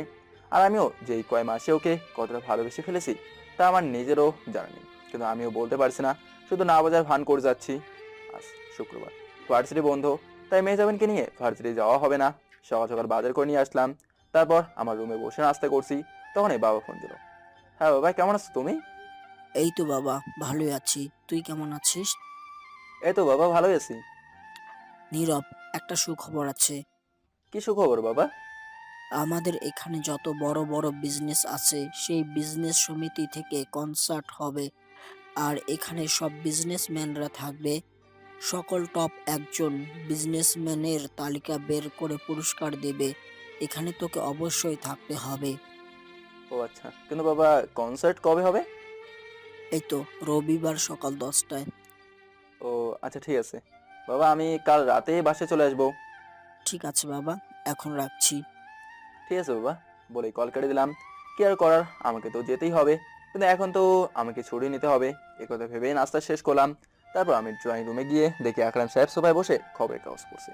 সে আমাকে দেখেই, কিছু বলবে আকাশ? জি স্যার। হ্যাঁ বলো। স্যার, আমার একটু গ্রামে যাওয়া লাগবে। ও আচ্ছা, কবে যাবে? এ তো স্যার আজকে রাতে গেলেই ভালো হয়। আজকেই যাবে? তা কয়েকদিন থাকবে? স্যার আজকে রাতে যাব, তারপর একদিন থেকেই আবার চলে আসবো। ঠিক আছে, যাওয়ার সময় আমার কাছ থেকে টাকা নিয়ে যেও। এই 2 মাস তো বেতনটা নিলে না। জি স্যার। বলে আমি রান্নাঘরে গেলাম, গিয়ে দেখি রূপা রান্না করছে। রূপা, আজকে আমি আমাদের গ্রামে যাব। আজকেই যাবেন? তাহলে কবে আসবেন? এই তো একদিন থেকেই আবার চলে আসবো। ও আচ্ছা, তাইলে যান, আর খালারে আমার সালাম জানাবেন। রূপা আমার মা নেই, বাবা আছে। তাহলে তারই আমার সালাম জানায়েন। আচ্ছা ঠিক আছে, এখন যাই, সব গুছিয়ে রাখি। বলে আমি আমার রুমে গেলাম। তারপর আমার ব্যাগে সব গুছিয়ে রেখেই মামুনকে কল দিলাম। 2বার রিং হওয়ার পরে হলো। হ্যালো দোস্ত, কেমন আছিস? এই তো আলহামদুলিল্লাহ দোস্ত, আমি রাতে আসছি। আসছিস মানে বাসায় আসবি নাকি? হ্যাঁ, একটা কাজ আছে, এসেই তোকে সব বলবো। আমি গ্রামে যাওয়ার কথা বলে ছুটি নিয়েছি। হ্যাঁ, ভালো করেছিস। তাহলে রাতে আমি তোকে নিতে আসবো। হ্যাঁ, রাত 8টার দিকেই আসিস। ঠিক আছে। তারপর আমি কলটা কেটে দিয়ে ফোনটা ব্যাগে ঢোকালাম। তখনই মেহজাবিন এসে হাজির। আমি মেহজাবিনকে দেখেই তাকিয়ে আছি। আকাশ, তুমি নাকি আজকে গ্রামে যাবে? হ্যাঁ, আসলে অনেকদিন ধরে যাই না তো, তাই বাবাকে অনেক দেখতে ইচ্ছে করছে। ও আচ্ছা, তোমাদের গ্রামটা কেমন? অনেক সুন্দর, গাছ আছে, নানা রকমের পার্কি আছে, নদী পুকুর সব আছে। সেখানে ছোটবেলায় মাছ ধরতাম। ওয়াও, তাহলে তো অনেক মজা হবে। অনেক মজা হবে মানে? আরে অনেক দিন ধরে কোথাও ঘুরতে যাই না, সেই কবে জাফলং গিয়েছিলাম। তাই ঠিক করেছি আমিও তোমার সাথে তোমাদের গ্রামে যাব এবং অনেক মজা করব। ওর এই কথা শুনে থ খেয়ে গেলাম। যা, কেন যে বানিয়ে বানিয়ে মিথ্যা বলতে গেলাম। এখন কি হবে? কি হলো, কি ভাবছো? না মানে, আপনি এখন যাবেন? আসলে আমরা অনেক গরিব তো, তাই আমাদের থাকার ঘর নেই বললেই চলে। ছোট একটা কুড়ে ঘর আছে, সেখানে বাবা আর আমি থাকতাম। কিন্তু এখন বাবা একা থাকে। ও কিন্তু সমস্যা নেই। আমার কাকারা অনেক ধনী, তাই সে বলছে আমাদের একটা বাড়ি বানিয়ে দেবে। যদি সেই বাড়িটা বানিয়ে দেয়, তাহলে সেদিনে আপনাকে আমাদের গ্রামে নিয়ে যাব, আর অনেক অনেক জায়গায় ঘুরতে নিয়ে যাব। সত্যি তো? হ্যাঁ সত্যি। তাহলে প্রমিস করো। মানে, কি হলো, প্রমিস করো। হ্যাঁ প্রমিস। বলে ওর হাতে হাতটা রাখতেই বুকের মধ্যে বাম পাশটা কেমন যেন নড়ে উঠলো। ঠিক আছে, এখন আমি চাই তুমি যাওয়ার আগে আমাকে বলে যেও। হুম। তারপর ফ্রেশ হয়ে খেয়ে নিলাম। অনেক ঘুম পাচ্ছে, তাই ঘুমিয়ে পড়লাম। এক ঘুমেই সন্ধ্যা হয়ে গেল। তারপর উঠে হাত মুখ ধুয়ে আকরাম সাহেবের কাছে গেলাম। হ্যাঁ আকাশ, এই নাও, গুনে দেখো 2 মাসের টাকা আছে। ঠিক আছে স্যার, গুনতে হবে না, আমি জানি আপনার ভুল হবে না। তো এখনই চলে যাবে? হ্যাঁ স্যার, একটু পরেই রওনা হব। ঠিক আছে, যাও। তারপর আমি মেহজাবিনের রুমের দরজার কাছে এসেই, আসবো? হ্যাঁ আসো। তারপর মেহজাবিনের রুমে যেতেই ও আমার দিকে তাকিয়ে আছে। এখন রওনা দেব ও আচ্ছা। বলেই ওর বিছানার নিচে হাতিয়ে কি যেন খুঁজছে। আমি তাকিয়ে আছি আর ভাবছি কি খুঁজছে ও। তারপরে মেহজাবিন একটা কাগজ খামে ভরা বের করে আমার হাতে দিয়েই, তাড়াতাড়ি চলে এসো। আর হ্যাঁ, এটা এখন খুলবে না, তোমাদের গ্রামের বাসায় গিয়ে তারপর খুলবে। জি আচ্ছা। বলে রুম থেকে বের হয়ে সবার কাছ থেকে বিদায় নিয়ে বাড়ি থেকে বের হলাম। কিন্তু দূর গিয়েই মামুনকে কল দিলাম। হ্যাঁ দোস্ত, তুই কি বের হয়েছিস? হ্যাঁ, আমি এখন ওই 4 রাস্তার পাশে আছি। হ্যাঁ হ্যাঁ, একটু দাঁড়া, আমি এখনই আসছি। বলে মামুন বাইক নিয়ে এসেই আমার সামনে ব্রেক করলো। তারপর আমি উঠে তাড়াতাড়ি তাড়াতাড়ি চল হ্যাঁ, ভালো করে ধর। বলে বাইক জোরে চালিয়ে সোজা বাসায় আসলো। তারপর বাইক রেখে আমি আর মামুন লিফট দিয়ে আমাদের বাসায় গেলাম। গিয়ে দেখি বাবা কার সাথে যেন কথা বলছে। বাবা আমাকে দেখে সরাসরি কলটা কেটে দিয়েই, নীরব, বাবা তুই এসেছিস? হ্যাঁ বাবা, তোমার শরীরটা কেমন আছে? হ্যাঁ রে, ভালোই আছে। যা, তোরা ফ্রেশ হয়ে আয়, একসাথে খাবো। তারপর আমি আর মামুন ফ্রেশ হয়ে খাবার টেবিলে আসলাম। তারপর খেয়ে দিয়ে অনেক গল্প করে আমি আর মামুন আমার রুমে চলে আসলাম। রুমে আসতেই, দোস্ত, এখনো কি প্রেমে ফেলতে পারিসনি? দোস্ত আমার মনে হয় মেহজাবিন আমাকে ভালোবাসে, কিন্তু শিওর না। আর এই 2 মাসে আমি ওকে প্রচন্ড ভালোবেসে ফেলেছি। তাহলে বলে দে। দোস্ত ভয় লাগে যদি না করে দেয়। এ কথা বলতে সেই খামে ভরা কাগজের কথা মনে পড়ে গেল। আরে আগে বলে দে, পরে যা হবার হবে। দোস্ত 1 মিনিট। বলে আমি আমার ব্যাগ থেকে সেই খামটা বের করি। দোস্ত, আসার সময় মেহজাবিন এটা দিয়েছিল। বলিস কি? আরে তাড়াতাড়ি খুলে দেখ কি লেখা আছে। দেখছি। বলে আমি খামটা খুলেই পড়তে শুরু করলাম। কাগজে যা লেখা ছিল, আকাশ, আমি জানি আমি তোমার প্রতি অনেক অন্যায় করেছিলাম, তা তুমি মুখ বুজে সহ্য করেছো। জানো, তোমাকে প্রথমে আমার একটুও সহ্য হতো না, কিন্তু কিভাবে যেন তোমাকে আস্তে আস্তে ভালো লাগতে শুরু হলো। এখন আমি তোমাকে মন প্রাণ দিয়েই ভালোবাসি, কিন্তু কখনো বলার সাহস হয়ে ওঠেনি। দোস্ত অবাক হয়ে মামুনের দিকে তাকিয়ে বললাম। পরেরটা পর। তারপর আবার পড়তে লাগলাম। জানো আকাশ, আমি কখনো কোনো ছেলেকে ভালোবাসিনি, কিন্তু তোমাকে দেখার পরেই ভালোবেসে ফেলেছি। এটাই হয়তো সত্যিকারের ভালোবাসা। আমি জানি তুমিও আমাকে ভালোবেসে ফেলেছো, কিন্তু আমি জানি তুমি এই ভালোবাসার কথা বলতে পারবে না, কারণ তুমি আমাদের বাড়ির চাকর বলে। ইতি, তোমার মেহেজাবিন। এই লেখাগুলো পড়েই দোস্ত। বলেছিলাম না ও তোর প্রতি কিছুটা দুর্বল ছিল, দেখ এখন পুরোপুরি ভালোবেসে ফেলেছে। দোস্ত এখন কি করব? মেহজাবিনের নাম্বার আছে? হ্যাঁ আছে, কিন্তু কখনো কল দেয়নি। এখন কল দে। এখন কল দিয়ে কি বলবো? ও বলছে বরিশাল, মানে বাসায় গিয়ে চিঠিটা পড়ে জানাতে। ও আচ্ছা, এখন তো তুই লঞ্চে আসিস, তাহলে কাল সকালে কল দিস। আমিও হাহা করে হাসতে লাগলাম। কি করব বুঝতে পারছি না। মনে চাচ্ছে এখনই ওই বাসায় গিয়ে মেহজাবিনকে জোরে ধরে বলি, মেহজাবিন তোমাকে আমি অনেক ভালোবাসি, আমার এই সবটুকু অনুভূতি শুধু তোমায় ঘিরে। কি আর করার, এখন এগুলো কিছুই করা যাবে না। কাল মেহজাবিনকে কল দিয়ে কথা বলবো। কি রে, কি ভাবছিস? তখনই সঙ্গে সঙ্গে আমার ঘোর কেড়ে গেল। কই কিছু না তো। আরে বুঝি বুঝি, আমি ফিটার খাই না। হ্যাঁ তুই বুঝতে থাক বলে বিছানায় শুয়ে পড়লাম। উফ, কতদিন আমার এই বিছানায় ঘুমাই না, অনেক ভালো লাগছে। দোস্ত, মেহজাবিন দেখতে কেমন রে? দোস্ত কি আর বলবো, ওকে দেখতে ঠিক পরীর মতো। থাক থাক, আর বলতে হবে না, এখন ঘুমা, পরে একদিন ভাবিকে দেখে নিব। তারপর মামুন শুয়ে লাইটটা বন্ধ করে দিল, কিন্তু ঘুম আসছে না। এই অবস্থা, মনটা শুধু মেহজাবিনের কাছেই পড়ে আছে। তারপর মেহজাবিনের কথা ভাবতে ভাবতে ঘুমিয়ে পড়লাম। হঠাৎ দেখি মেহজাবিন আমার পাশে শুয়ে আমার দিকে তাকিয়ে তাকিয়ে হাসছে। এই তুমি এখানে আসলে কিভাবে?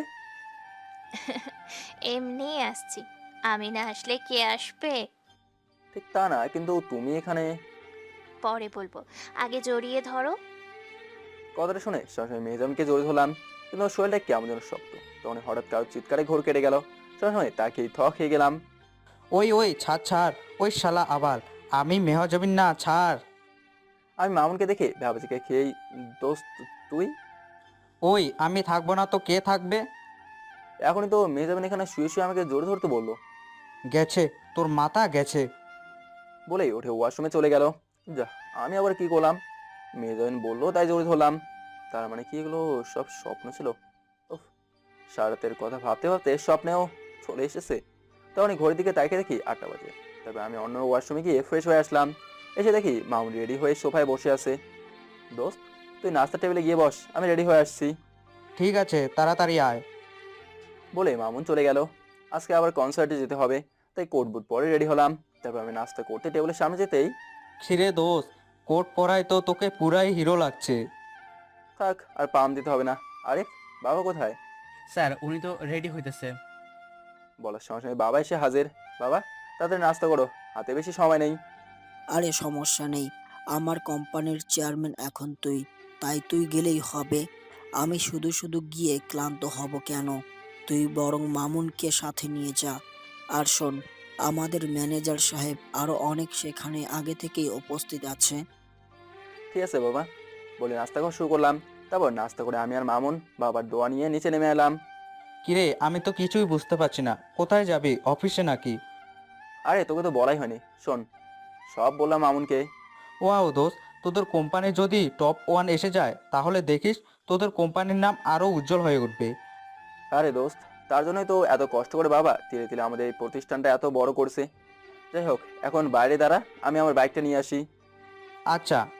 বলেই মামুন বাইরে দাঁড়ালো। তারপর আমি বাইকটা বের করেই, মামুন পেছনে ওঠ। তারপর মামুন পেছনে উঠতেই বাইক নিয়ে সোজা কনসার্টে গেলাম। মামুন আর আমি ভেতরে যেতেই ম্যানেজার এবং আরো লোক আমাকে গুড মর্নিং জানিয়ে বসতে বললো। তারপর আমি আর মামুন বসে বসে বক্তৃতা শুনছি। কিছুক্ষণ পরেই সফল 3জন বিজনেসম্যানদের নাম বলা হবে এবং পুরস্কারও দেওয়া হবে। তারপর বিজনেস সমিতি নাম ডাকা শুরু করলো। সবাই অনেক আগ্রহ নিয়ে বসে আছি। তখন 3 নম্বর সফল বিজনেসম্যানের নাম বললো শালা গ্রুপ। তারপর শালা গ্রুপের চেয়ারম্যান স্টেজে গিয়ে ফুল ও পুরস্কার নিয়ে নেমে এলো। এবার 2 নম্বর যে সফল কোম্পানির নাম রয়েছে সেটা হলো ঝর্ণা গ্রুপ অফ ইন্ডাস্ট্রিজ। সেও স্টেজে গিয়ে ফুল ও পুরস্কারটি নিয়ে এলো। সবাই গভীর আগ্রহ নিয়ে 1 নম্বর সফল বিজনেসম্যান ও তার কোম্পানির নাম শুনতে চাচ্ছে। আমি মনে মনে শুধু আল্লাহকে ডাকছি যাতে আমাদের এই গ্রুপটা টপ 1-এ থাকে। তখনই সভা সমিতি বলে উঠলো, এবার সফল টপ বিজনেসম্যানদের মধ্যে 1 নম্বরে আছে নীরব গ্রুপ অফ ইন্ডাস্ট্রিজ লিমিটেড। কথা শুনে আমাদের সবার মুখে হাসি ফুটে উঠলো। তার মানে আমাদের কোম্পানি 1 নম্বরে হয়েছে। সরাসরি আমি দাঁড়িয়ে পড়লাম। তখনই মামুন দাঁড়িয়ে আমাকে কংগ্রাচুলেশন বললো। ম্যানেজার এবং আরও সকলে আমাকে কংগ্রাচুলেশন বললো। তারপর আমি হাসি মুখে স্টেজে গিয়ে ফুলের পুরস্কার হাতে নিলাম। সবাই আমার ছবি তুলতে ব্যস্ত হয়ে পড়লো। তারপর আমি স্টেজে কিছু কথা বলে নেমে এলাম। আজ খুব আনন্দ হচ্ছে, কারণ বাবার অনেক দিনের স্বপ্ন পূরণ হয়েছে। এখন আমরা এই শহরের বিখ্যাত টপ বিজনেসম্যানদের মধ্যে একজন। একথা ভেবে সঙ্গে সঙ্গে বাবাকে কল দিলাম। হ্যাঁ বাবা, কি হলো বলবে? বাবা, আমরা টপ 1 হয়েছি। সত্যি? হ্যাঁ বাবা, সত্যি। অপেক্ষা করো, আমি আসছি বলে ম্যানেজারদের কাছে ফুল ও পুরস্কার দিয়ে ওদের সবাইকে আমাদের বাসায় আসতে বললাম। তারপর আমি আর মামুন বাইকে করে বাসায় চলে এলাম। বাসায় এসেই বাবা বাবা আমার ডাক শুনে বাবা আমার সামনে আসতেই বাবাকে জোর ধরেই, বাবা আজ তোমার স্বপ্ন পূরণ হয়েছে। হ্যাঁ রে, আজ যদি তোর মা বেঁচে থাকতো তাহলে ওর থেকে বেশি আর কেউ খুশি হতো না। বাবা মন খারাপ করো না, যা হবার তা তো হয়েই গেছে। কিন্তু আমি এখনো খুশি হইনি। কেন বাবা? তুই এখনো আমার বৌমাকে নিয়ে আসতে পারিসনি। আনবো বাবা, আনবো, আর 2টা দিন অপেক্ষা করো, ঠিকই নিয়ে আসবো। এই কথা বলেই আমি আর মামুন আমার রুমে চলে এলাম। দোস্ত, এখন মেহজাবিনকে কল দে। দিচ্ছি বলে ফোনটা বের করেই মেজামিনকে কল দিলাম। একবার রিং হওয়ার পরে হলো। হ্যালো। কেমন আছেন আপনি? ভালো। এখন কোথায় তুমি? এই তো আমার রুমে। বলতে যাব তখনই থেমে গেলাম, কারণ রুমে আছে বললে সমস্যা। এই তো ঘরে শুয়েছি। আর হ্যাঁ, চিঠিটা আমি পড়ছি। সত্যি? I love you. I love you too. আজকে রাতে লঞ্চে উঠবো আর সকালেই বাসে যাব। আচ্ছা, রাতে কথা হবে, এখন রাখছি। ঠিক আছে ভাই, রাতে কথা হবে বলে কলটা কেটে দিলাম। তারপর খাওয়া দাওয়া করে আমি আর মামুন দিলাম এক ঘুম। এক ঘুমে সন্ধ্যা হয়ে গেল। তারপর ঘুম থেকে উঠেই আমি আর মামুন ছাদে গেলাম। ওদিকে বিজনেস সমিতির কনসার্টে আমার যে ছবিগুলো তুলেছে সব নেটে ছেড়ে দিয়েছে, কিন্তু আমি এসবের কিছুই জানি না। দোস্ত, মেহজাবিনকে কল দে। দিচ্ছি বলে মেহজাবিনকে কল দিলাম। হ্যালো। কি করছেন এখন? বলবো না। কেন? আগে তুমি করে বলো, তারপর বলবো। ঠিক আছে, তুমি এখন কি করছো?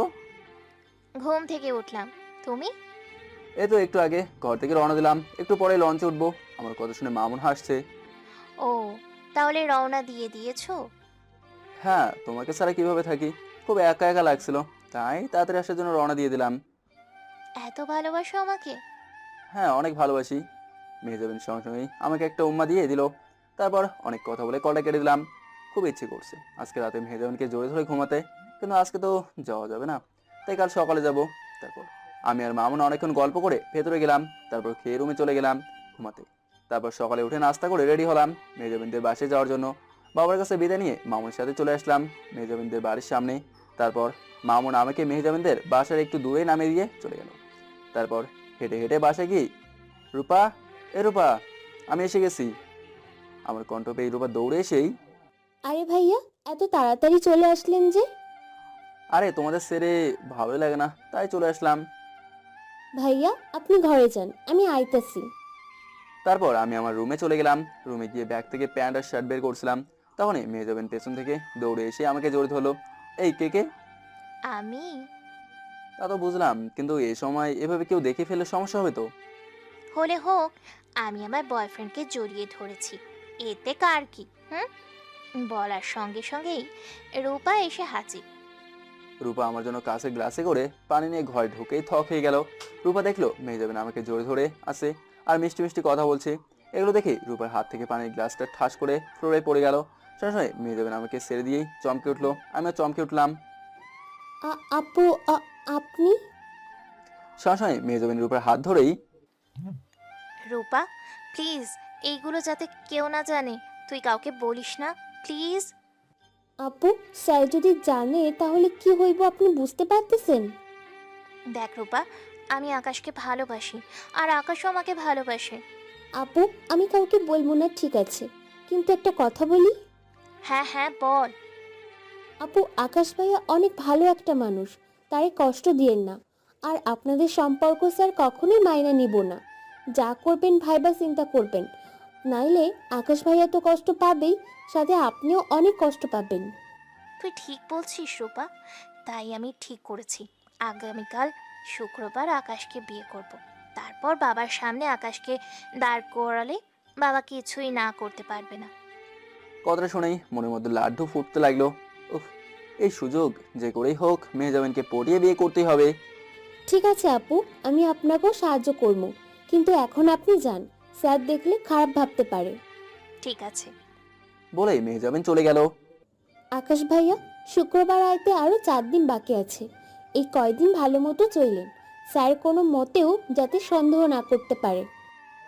তোমাকে অনেক ধন্যবাদ রূপা, তুমি অনেক ভালো একটা মেয়ে। আচ্ছা, এখন তো জানা হয়নি, তোমার বাবা মা কোথায় থাকেন? না ভাইয়া, আমার বাবা মা কেউ নাই। ছোটবেলায় আব্বা মারা গেছে, তারপর মা অন্যের বাসায় কাজ কইরা অনেক কষ্টে আমারে বড় করছে। কিন্তু 4 বছর আগে আমার মা মারা গেছে, তারপর থেকে আমি এই বাসায় কাজ করি। রূপা, মেয়েটা গরিব হলেও কি হবে, ওর মনটা অনেক ভালো, আর দেখতেও মাশাআল্লাহ ভালোই। তারপরে ও আচ্ছা, কিন্তু রূপা, কখনো তুমি নিজেকে একা ভাববে না, এই ভাইটা সবসময় তোমার পাশে থাকবে। ভাইয়া সত্যি? আমাকে ভাইয়া বানাবা? ভাইয়া। বলেই রূপা আমাকে জোরে ধরে কান্না করে দিল। আমি ভাবা থেকে খেই, আরে আরে কান্না করো কেন? কান্না করো না, তুমি না লক্ষ্মী মেয়ে। হুম। আচ্ছা, আর লজ্জা পেতে হবে না, আমার না অনেক ক্ষুধা লাগছে, খাবার কিছু আছে? হ্যাঁ ভাইয়া, আছে তো। ঠিক আছে, তুমি নিয়ে এসো, আমি স্যারের সাথে দেখা করে আসি। বলে আকরাম সাহেবের সাথে দেখা করতে গেলাম। ড্রয়িং রুমে গিয়ে দেখি সে নেই। তারপর ওনার সাথে গিয়ে দেখি উনি সোফায় বসে খবরের কাগজ পড়ছে। তারপর আমি ওনার সামনে গিয়েই, স্যার ভালো আছেন? আরে আকাশ, তুমি, তোমার না কাল আসার কথা ছিল, আজকেই আসলে যে? আসলে স্যার, বাবাকে দেখার ইচ্ছে ছিল, তাই দেখে বাবার হাতে টাকা দিয়ে চলে আসছি। ও আচ্ছা, ঠিক আছে, এখন তুমি রেস্ট নাও, কাল থেকে কাজ করবে। জি আচ্ছা স্যার। বলে রুম থেকে বের হয়ে গেলাম। তারপর আমি আমার রুমে গিয়ে দেখি রূপা নাস্তা এনে বসে আছে। হ্যাঁ, বলে আসছি। কি কইলো? বললো আজকে কাজ না করতে, কাল থেকে করতে। ঠিকই আছে, এত দূর থেকে আইসেন, কষ্ট তো হয়েছে।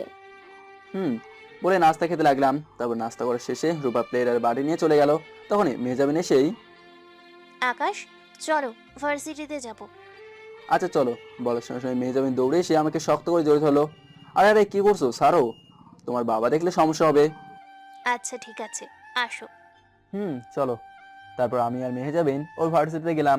মেহজাবিনকে বিদায় দিয়ে আমি গাড়িতেই বসে রইলাম। অনেক ঘুম পাচ্ছে, তাই গাড়িতেই ঘুমিয়ে পড়লাম। হঠাৎ কারো ডাকে ঘুম ভাঙলো। তারপর উঠে চোখ খুলে দেখি মেহজাবিন। এই আকাশ, ওঠো। উঠছি। বলে উঠেই, এত তাড়াতাড়ি চলে আসলে যে? আজকে তোমাকে নিয়ে এক জায়গায় যাব, কোথায় যাবে? শপিং করতে। বলেই গাড়িতে উঠে বসলো। ও আচ্ছা। তারপর মেহজাবিন গাড়ি স্টার্ট দিয়ে গাড়ি চালাচ্ছে, কিন্তু রাস্তাটা দেখেই ভয় ভয় লাগছে। কারণ ও মনে হয় যমুনা ফিউচার পার্কে যাবে, সেখানে তো আমাদের শোরুম আছে, যদি ধরা খেয়ে যাই। যা ভয় করেছিলাম ঠিক তাই হয়েছে। মেহজাবিন যমুনায় গিয়ে গাড়ি পার্কিং করলো। আকাশ, তুমি কি এখানে এর আগে আসছো? কই না তো, এর আগে কখনো আসেনি। তাহলে চলো, সব তোমাকে ঘুরিয়ে দেখাবো। এই যা, কাজ আসছে, এখন কি হবে? তারপর মেহজাবিন নেমে আমাকেও নামতে বললো। তারপর আমি নামতেই মেহজাবিন আমার হাত ধরে ভেতর নিয়ে যাচ্ছে। কি মুশকিলে পড়লাম, এখন কি হবে? তখনই মেহজাবিনের থেকে হাতটা ছাড়িয়ে নিয়ে, মেহজাবিন আমি যাব না, আমার লজ্জা করে। আরে লজ্জা করবে কেন, আমি আছি না, চলো। বলে আমাকে ভেতরে নিয়ে গেল। তারপর ঘুরিয়ে ঘুরিয়ে একতলা দোতলা দেখিয়েই, হ্যাঁ, এবার 3 তলায় যাব, আর সেখানে ভালো ভালো কয়েকটা শোরুম আছে, সেইখান থেকে শপিং করব। ওর কথাটা শুনে বুকের মধ্যে ধুকপুক করতে লাগলো, কারণ 3 তলায় আমাদের শোরুম আছে। তারপর লিফট দিয়ে 3 তলায় গিয়েই প্রথমে একটা শোরুমে ঢুকলাম, কিন্তু মেহজাবিনের কিছুই পছন্দ হলো না। তারপর আরো 2টায় গেল, কিন্তু সেখানেও একই অবস্থা। তারপর ঘুরতে ঘুরতে হঠাৎ আমাদের শোরুমের সামনে এসে পড়লাম। হ্যাঁ, এই শোরুমটায় কালেকশন অনেক ভালো, এটাই চলো। না না, এটা যাবো না, চলো অন্য কোথাও যাই। আরে অন্য শোরুমে কিছু পছন্দ হবে না, কিন্তু এই শোরুমটায় কালেকশনগুলো অনেক ভালো, চলো তো। বলে আমার হাত ধরে টেনে নিয়ে গেল। তারপর শোরুমের দরজার কাছে এসেই আমার হাত ছেড়ে দিল। কিন্তু এখন কি করব? ওরা আমাকে দেখলেই তো সবাই ব্যস্ত হয়ে পড়বে, আর তখনই তো মেহজাবিন সব জেনে যাবে। দরজার সামনে দাঁড়িয়ে দাঁড়িয়ে ভাবছি এগুলো। তখনই মেহজাবিন এসে আমার হাত ধরে টেনে নিয়ে যেতে লাগলো। দাঁড়া, আমাকে দেখেই, আসসালামু আলাইকুম স্যার। ওয়ালাইকুম সালাম বলে ভেতরে গেলাম, কিন্তু দারোয়ান মেহজাবিনকে সালাম দিল না। আমাকে সালাম দিতে দেখে একটু অবাক হলো মেহজাবিন। তারপর ভেতরে গিয়ে মেহজাবিন আমার জন্য শার্ট দেখা শুরু করলো। আমাকে দেখে সব সেলসম্যান সালাম দিল, তাতে মেহজাবিন অনেকটাই অবাক হলো। আকাশ, দেখো তোমার কোনো শার্ট পছন্দ হয় কিনা। বলে শার্টগুলো দেখতে লাগলাম, কিন্তু শোরুমটা অনেক বড় বলে ম্যানেজার এখন আমাকে দেখেনি। কিন্তু ম্যানেজারের কাছে পৌঁছে গেল, আমি শোরুমে ঢুকেছি। তখনই ম্যানেজার তাড়াতাড়ি আমার কাছে এসেই, আসসালামু আলাইকুম স্যার, ভালো আছেন? তখনই মেহজাবিন ম্যানেজারের দিকে তাকিয়ে রইলো, কারণ চেনা জানা ছাড়া বা ভালো ভিআইপি কাস্টমার ছাড়া তো কখনো একজন ম্যানেজার ক্যাশ থেকে বের হয়ে কাস্টমারকে সালাম দেবে না। তখন আমি ম্যানেজারকে চোখ দিয়ে ইশারা দিয়ে সরে যেতে বললাম। তা ম্যানেজার বুঝতে পেরে চলে গেল। তারপরেই আমি মেহজাবিনকে বললাম, কি ব্যাপার মেহজাবিন, সবাই আমাদের এত সালাম দিচ্ছে কেন? আরে এমনি কাস্টমারদের তারা এইভাবেই সালাম দেয়। ও, তাহলে হয়তো এখানকার সব কাস্টমার অনেক বড় লোক। না, মধ্যবিত্তরাও আসে, কিন্তু এই শোরুমটায় সব পোশাক এডিডাস ও ইউএসএ, তাই দামও বেশি। সেই জন্য বড় লোক ছাড়া অন্যরা শপিং করতে পারে না। বলো কি, তাহলে চলো এখান থেকে চলে যাই। আরে না না, আমি শপিং করলে এখান থেকেই বেশি করি। সমস্যা নেই, আমরা এখান থেকেই শপিং করব। তারপর মেহজাবিন আমার জন্য 2টা শার্ট, 2টা প্যান্ট আর একটা শু পছন্দ করে প্যাকেট করতে বললো। কি আর করবো, এখানে আমার কিছুই করার নেই। তারপর মেহজাবিন আর আমি ক্যাশের সামনে যেতেই, স্যার টোটাল 30,500 টাকা হয়েছে, আর ডিসকাউন্ট দিয়ে 22,500 টাকা আসছে। তখনই মেহজাবিন আমার দিকে তাকালো। আমি মেহজাবিনের দিকে তাকাতেই স্যার আপনার কার্ডটা দিন। তখনই মেহজাবিন অবাক হয়ে ম্যানেজারের দিকে তাকিয়ে রইলো। আমি ম্যানেজারকে বললাম, ভাই আমার কাছে তো কোনো কার্ড নেই, ভিজিটিং কার্ড চান? বলে ম্যানেজারকে চোখ দিয়ে ইশারা দিলাম। সঙ্গে সঙ্গেই ম্যানেজার বুঝে গেল হয়তো এখানে কোনো গন্ডগোল আছে।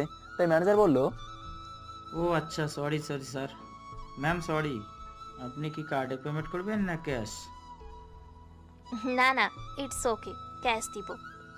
তখনই মেহজাবিনের মনের মধ্যে জেগে ওঠা সব সন্দেহ চলে গেল। উফ, একটুর জন্য বেঁচে গেলাম, আর একটু হলেই ধরা খেয়ে যেতাম। তারপর মেহজাবিন বিলটা দিয়ে ব্যাগগুলো হাতে নিয়েই, আকাশ হয়ে গেছে, চলো। চলো বলেই শোরুম থেকে বের হলাম। তারপর আমি ম্যানেজারকে বললাম, মেহজাবিন রূপার জন্য একটা ড্রেস নিয়ে গেলে কেমন হয়?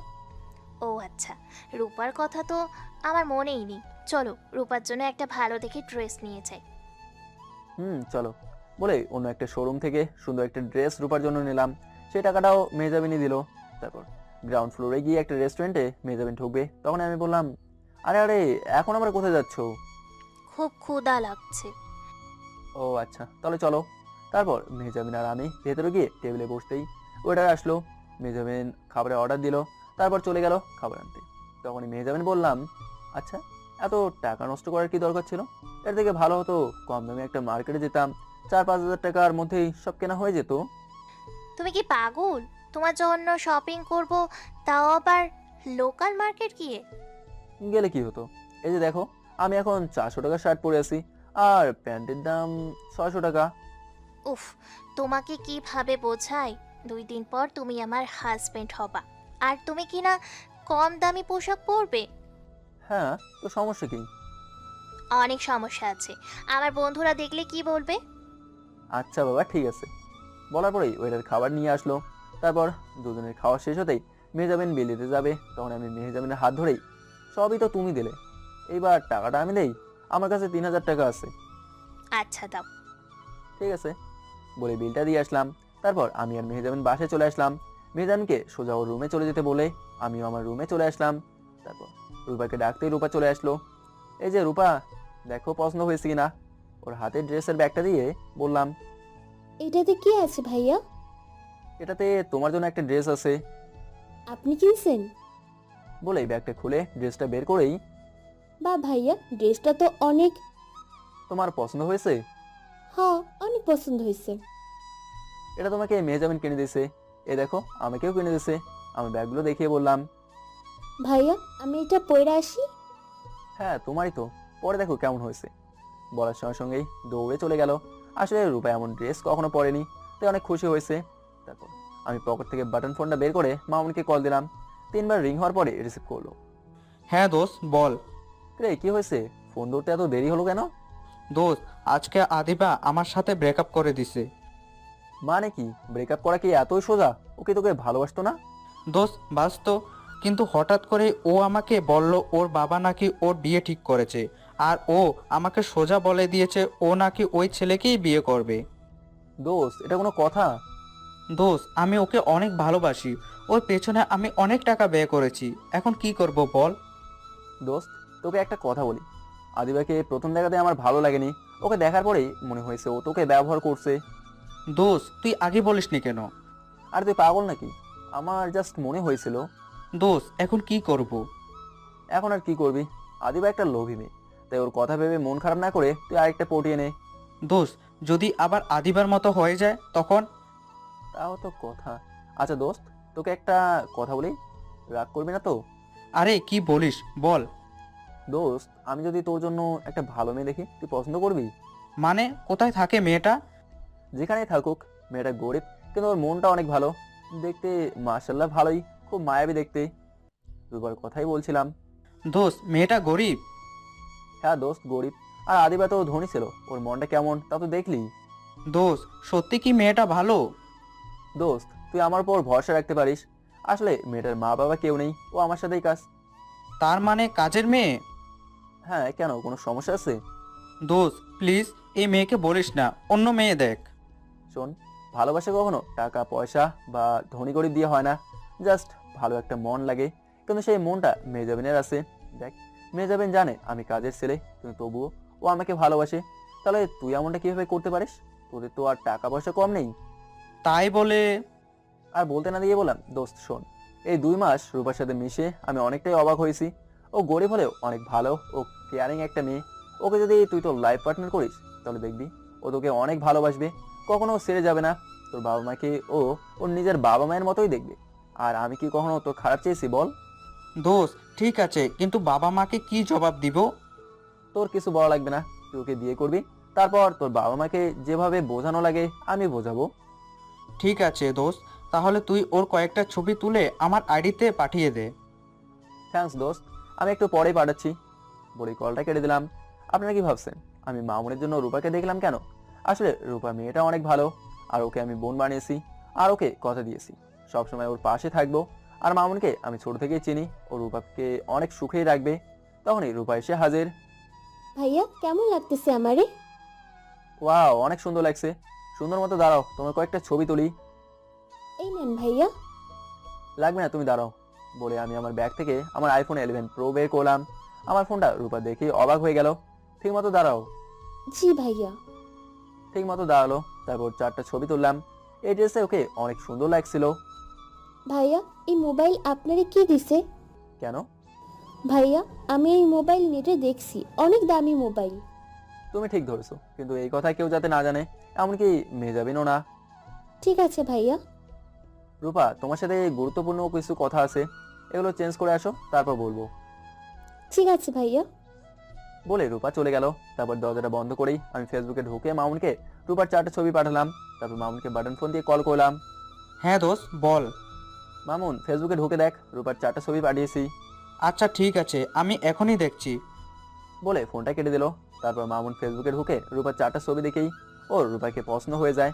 তারপর সরাসরি মামুন আমাকে কল দিল। হ্যাঁ মামুন, কেমন দেখলি? দোস্ত মেয়েটা তো দেখতে ভালোই। হ্যাঁ, এখন বল পছন্দ হয়েছে কিনা? পছন্দ হয়েছে মানে খুব পছন্দ হয়েছে। ওর মুখটা না অনেক মায়াবী রে দোস্ত। হ্যাঁ, এখন রাখছি, রূপার সাথে এই নিয়ে কথা বলতে হবে। ঠিক আছে দোস্ত, তুই কথা বল। বলেই কলটা কেটে দিল। তখন রূপা বাইরে থেকে আমাকে ডাকতে লাগলো। আমি দরজাটা খুলেই, হ্যাঁ রূপা আসো, বসো। হ্যাঁ ভাইয়া কোন কথা কি কইবেন? আচ্ছা রূপা, সত্যি বলবা, তুমি কি কোনো ছেলেকে ভালোবাসো? না ভাইয়া, কেন? না এমনি। আচ্ছা, তোমার তো এখন বিয়ের বয়স হয়েছে, তাহলে কি বিয়ে করবে না? ভাইয়া আপনি তো জানেন আমার আব্বা আম্মা কেউ নেই, আমি একা। থাকার মধ্যে এখন আপনারাই আছেন, আমি একা একা কিভাবে কি করব? আচ্ছা, তোমার কেমন ছেলে পছন্দ? যেমনিই হোক, কালো বা ফর্সা, আমারে অনেক ভালোবাসবো। আর রিক্সা চালাইলেও সমস্যা নাই। আরে আরে ঠিক আছে। আচ্ছা দেখো তো এই ছেলেটা কেমন। মামুনকে দেখিয়ে বললাম, কারণ মামুনের অনেক ছবি আছে আমার কাছে, সিঙ্গেল, তারপর আমার সাথে তোলা। রূপা মামুনের ছবি একটার পর একটা দেখেই যাচ্ছে। তখনই আমার ছবি দেখেই, ওমা এটা কে? আপনি না? হ্যাঁ। ওমা এখানে তো আপনার পুরো নায়কের মতো লাগতেছে, এত দামি পোশাক, তাইলে এখন এই পোশাক পরছেন কেন? ওটা পরে বলবো। আর ভাইয়া আপনার সাথে ছবি তুলেছে, উনি কি আপনার বন্ধু? হ্যাঁ আমার বন্ধু। ছেলেটা কেমন? ভাইয়া দেখতে তো মাশাআল্লাহ অনেক সুন্দর, মনে হয় অনেক বড় লোক। এখন বলো তোমার পছন্দ হয়েছে তো? হ্যাঁ, কিন্তু আমার পছন্দ দিয়া কি হইব? অনেক কিছু হবে। ওর নাম মামুন, ও আমার ছোটবেলার বন্ধু। ওদের এই বাড়ি থেকেও অনেক বড় বাড়ি আছে এবং গাড়িও আছে 3টা। এখন আমি ঠিক করছি তোমাকে ওর সাথে বিয়ে দেবো। কথাটা শুনেই রূপা অবাক হয়ে বলল, ভাইয়া, আপনার মাথা ঠিক আছে? উনি কই আর আমি কই? উনি তো আমারে কখনোই পছন্দ করবে না। ওটা তোমাকে ভাবতে হবে না, মামুন অনেক ভালো একটা ছেলে, ও তোমাকে দেখেছে এবং পছন্দও করেছে। ওমা, আমারে আবার কেমনে দেখলো? আমি তো ওনারে কখনো দেখি নাই। ওই যে তখন তোমার ছবি তুললাম, সেই ছবি ওকে দেখাইছি, ও তোমাকে পছন্দ করছে। কিন্তু ভাইয়া, আমার মতো কাজের মেয়েকে উনি বিয়ে করবেন? হ্যাঁ করবে, তুমি গরিব হলে কি হয়েছে, তুমি অনেক ভালো একটা মেয়ে। আমার কথা শুনেই রূপা প্রায় কেঁদেই দিল। আরে আরে কান্না করছো কেন?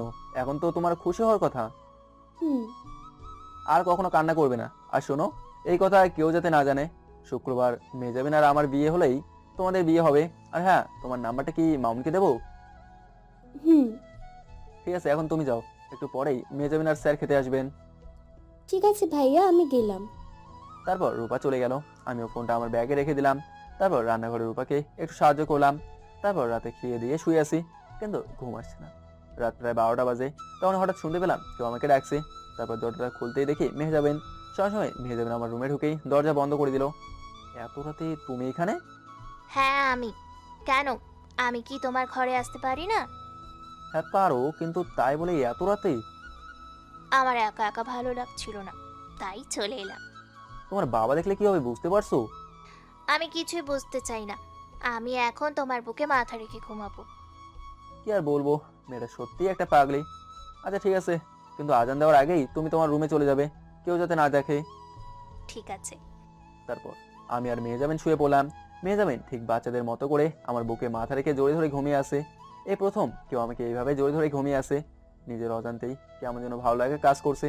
মনে হচ্ছে সারা জীবন এইভাবে ও আমাকে জড়িয়ে ধরে থাকুক। কথা ভেবেই আমি ওকে জড়িয়ে ধরলাম। মেহজাবিন চুপচাপ ঘুমাচ্ছে, আর আমি ওর মায়াবী মুখটার দিকে অপলক দৃষ্টিতে তাকিয়ে আছি। এমন করে কখন যে সময় কেটে গেল খেয়ালই করলাম না। হঠাৎ অনেক দূরে আস্তে আস্তে আজানের শব্দ শোনা যাচ্ছে। সঙ্গে সঙ্গে মেহজাবিন ডেকে তুললাম, কিন্তু মেহজাবিন উঠতেই চাচ্ছে না। তবু জোর করে ওকে উঠালাম। তারপর দরজাটা খুলে চারদিক ভালো করে দেখে নিলাম, না কেউ নেই। তাই সঙ্গে সঙ্গে মেহজাবিন চলে গেল ও রুমে। এভাবেই শুক্রবার চলে আসলো। আজ শুক্রবার, মেহজাবিনের ভার্সিটি বন্ধ। আর আজকেই আকরাম সাহেবকে না জানিয়ে মেহজাবিনকে লুকিয়ে বিয়ে করব, ভাবতেই খুব ভালো লাগছে। সকালে উঠে বাজার করেই আসলাম। তারপর নাস্তা করে রূপাকে বললাম, রূপা তুমি স্যারের কাছ থেকে 5 দিনের ছুটি নেবে, আর বলবে তুমি তোমাদের গ্রামের বাড়িতে যাবে, সেখানে তোমার কাকা থাকেন, কিন্তু এতদিন যোগাযোগ করেনি। কিন্তু ভাইয়া, আমি ছাড়া তো রান্না করার লোক নাই। আরে ওইটা আমার উপর ছেড়ে দাও, এই কয় মাসে আমি রান্না শিখে গেছি। ঠিক আছে ভাইয়া। তারপর আমি মামুনকে ফোন দিয়ে সব বুঝিয়ে দিলাম এবং রূপাকে বাইরে একটা রিক্সায় উঠে দিলাম। তারপর কিছু দূর যেতেই মামুন বাইক নিয়ে এসে রূপাকে দেখে রিক্সা থামালো। রূপা মামুনকে দেখেই ক্রাশ খেয়ে গেল। অবাক হয়ে মামুনের দিকে তাকিয়ে আছে রূপা। তখন মামুন, আপনি রূপা তাই না? হ্যাঁ। আমি মামুন, যার কথা নীরব আপনাকে বলেছে। রূপা নীরব নাম শুনে অবাক হয়ে গেল আর ভাবতে লাগলো এই নীরবটা আবার কে। আপনি হয়তো ভাবছেন এই নীরবটা আবার কে, আসলে এই নীরবই আকাশ। কথাটা শুনে রূপা বলল, আমি তো কিছুই বুঝতেছি না। সব বুঝিয়ে বলবো, এখন বাইকের পেছনে ওঠেন। তারপর রূপা ভয়ে ভয়ে বাইকের পেছনে উঠলো। তারপর মামুন সোজা রূপাকে নিয়ে একটা রেস্টুরেন্টে গেল। এদিকে মেহজাবিন ওর বাবাকে বলল আজকে ওর সব বান্ধবী মিলে ঘুরতে যাবে, আর আকরাম সাহেবও কিছু মনে না করে যেতে বললেন। তারপর মেহজাবিন সেজে গুজে রেডি হলো যাওয়ার জন্য। তারপর আমি আর মেহজাবিন গাড়িতে উঠলাম। মেহজাবিন আগে থেকেই কাজে অফিস ঠিক করে রেখেছিল, তাই সেখানে গিয়েই মেহজাবিন গাড়ি থামালো। তারপর ভেতরে গিয়েই অবাক হয়ে গেলাম, কারণ মেহজাবিনের সব বান্ধবী আরও 2টা ছেলে সেখানে বসা ছিল। মেহজাবিনকে দেখেই সবাই ঘিরে ধরে হাসাহাসি করছে। আমি কোনো কথাই বললাম না। হঠাৎ তন্নি আমার কাছে এসে আস্তে আস্তে বলল, আকাশ ভাইয়া, আপনার কপালটা তো অনেক ভালো। বাড়ির চাকর হয়ে মালিকের মেয়েকে বিয়ে করে এখন লাখ গুণ টাকা গুনবেন। তন্নির এই কথা শুনে অনেক রাগ হলো, কিন্তু আমি কোনো কথাই বললাম না। আগে বিয়েটা হোক, তারপর বোঝাবো আমি কে। তারপরে কাজে আমাদের সুন্দর করে বিয়েটা দিয়ে দিল। সবাই আলহামদুলিল্লাহ বলে মোনাজাত হলো। তারপর মোনাজাত শেষে সবাই আমাদের কংগ্রাচুলেশন জানালো, কিন্তু মেহজাবিন এখন আমার দিকে তাকাতে লজ্জা পাচ্ছে, তাই মাথা নিচু করে মিটি মিটি হাসছে। তখনই বিথি বলল, আরে লজ্জা পাচ্ছিস কেন? আমরা তো সবাই ফ্রি। যাই হোক, শেষে মেহজামিন আকাশ ভাইয়াকে বিয়ে করেই ফেললো। তখনই মেহজাবিনের আরেকটা ছেলে ফ্রেন্ড বলল,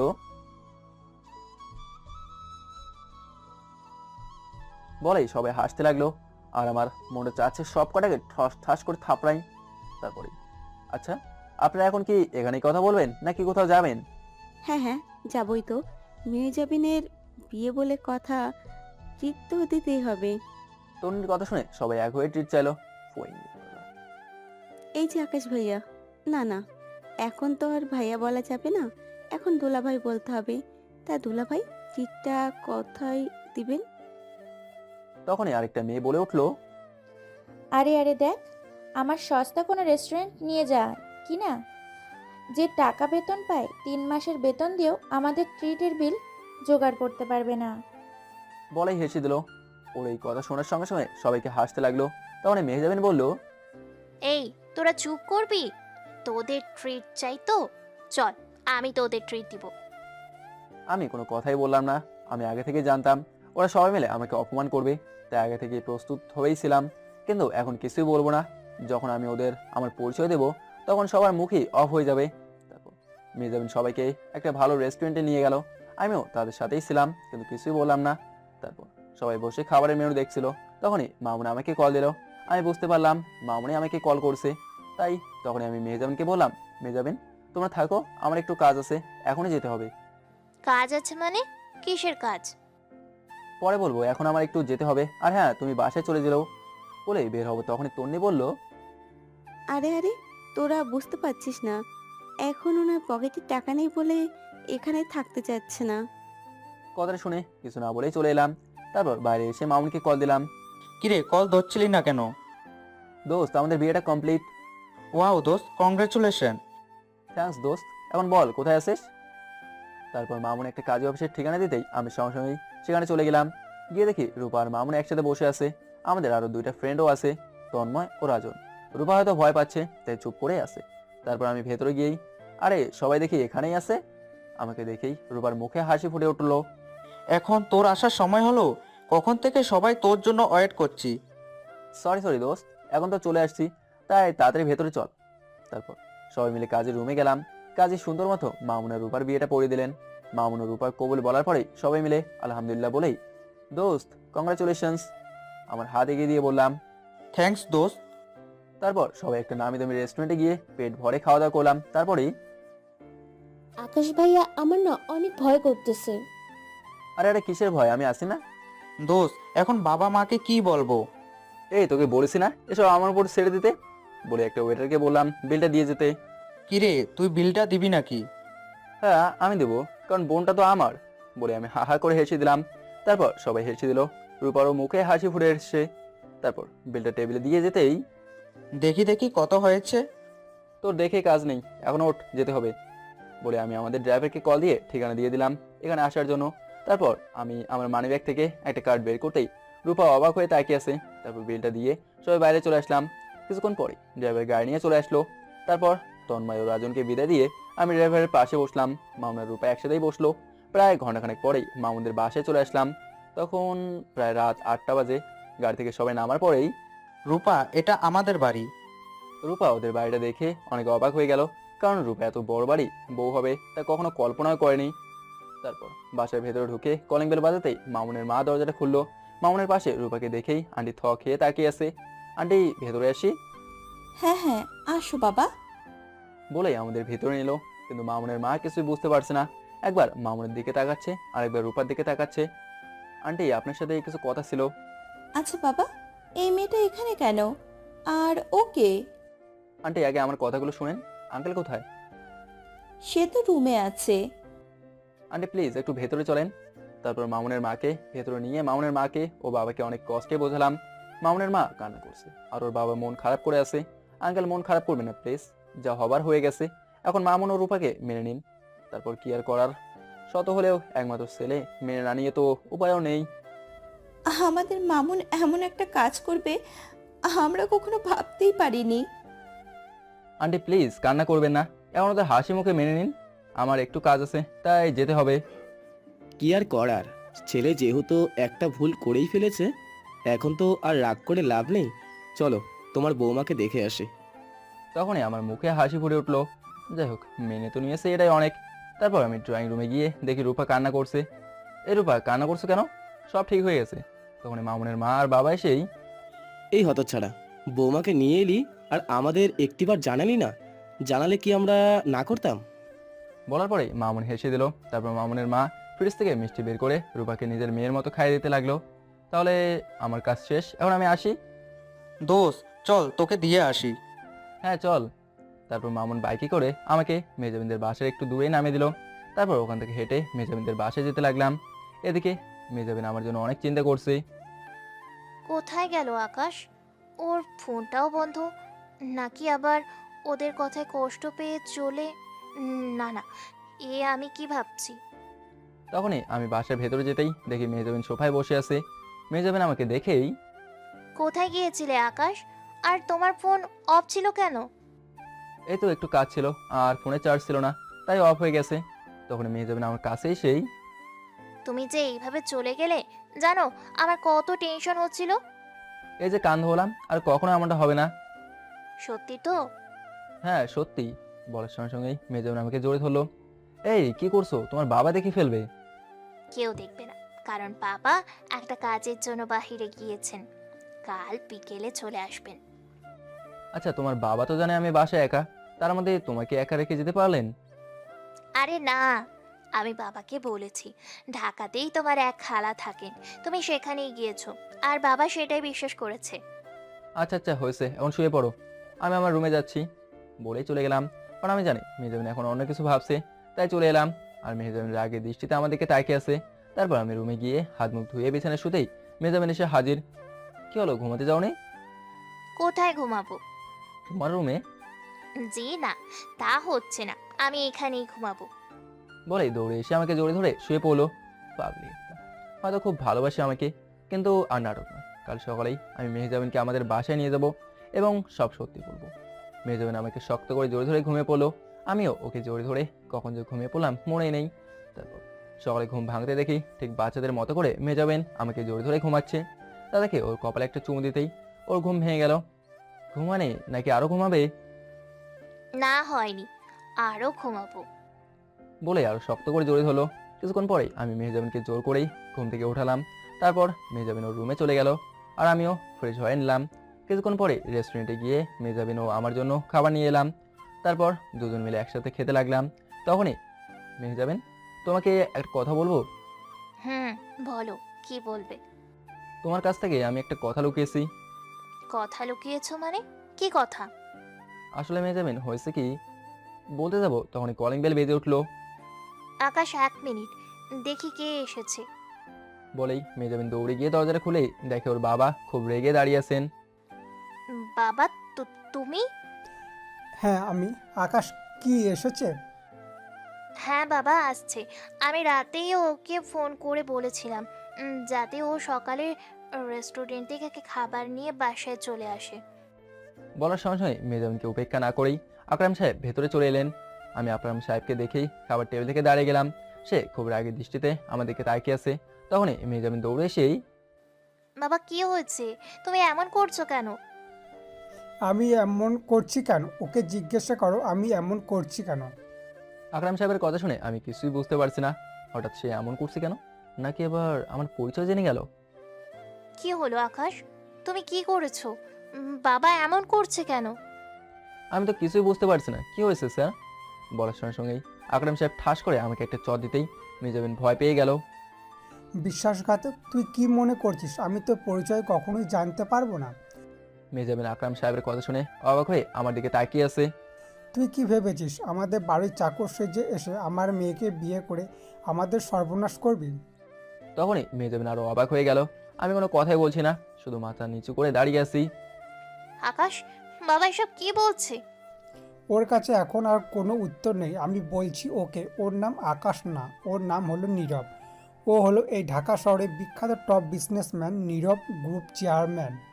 কথাটা শুনে মেহজাবিনের মাথায় আকাশ ভেঙে পড়লো। ওর চোখ বেয়ে পানি গড়িয়ে পড়তে লাগলো। তারপরেই, আকাশ, বাবা যা বললো সব কি সত্যি?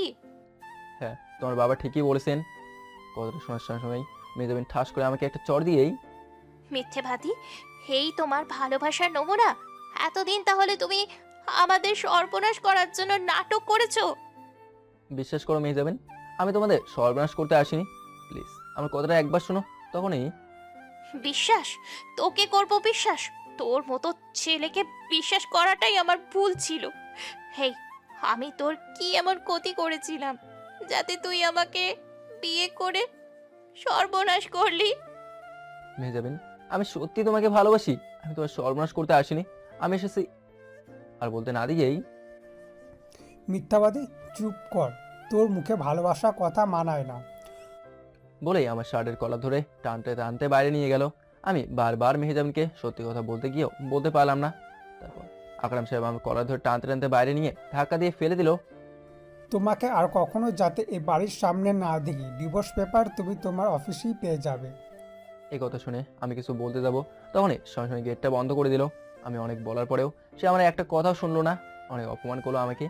এই প্রথম কেউ আমাকে এত অপমান করলো। মেহজাবিনও আমাকে একটা বারও বোঝার চেষ্টা করলো না। কি বলতে চাই আমি? আসলে কি আমি ওদের ক্ষতি করতে এসেছি? এই কথা ভাবতেই চোখ বেয়ে পানি পড়তে লাগলো।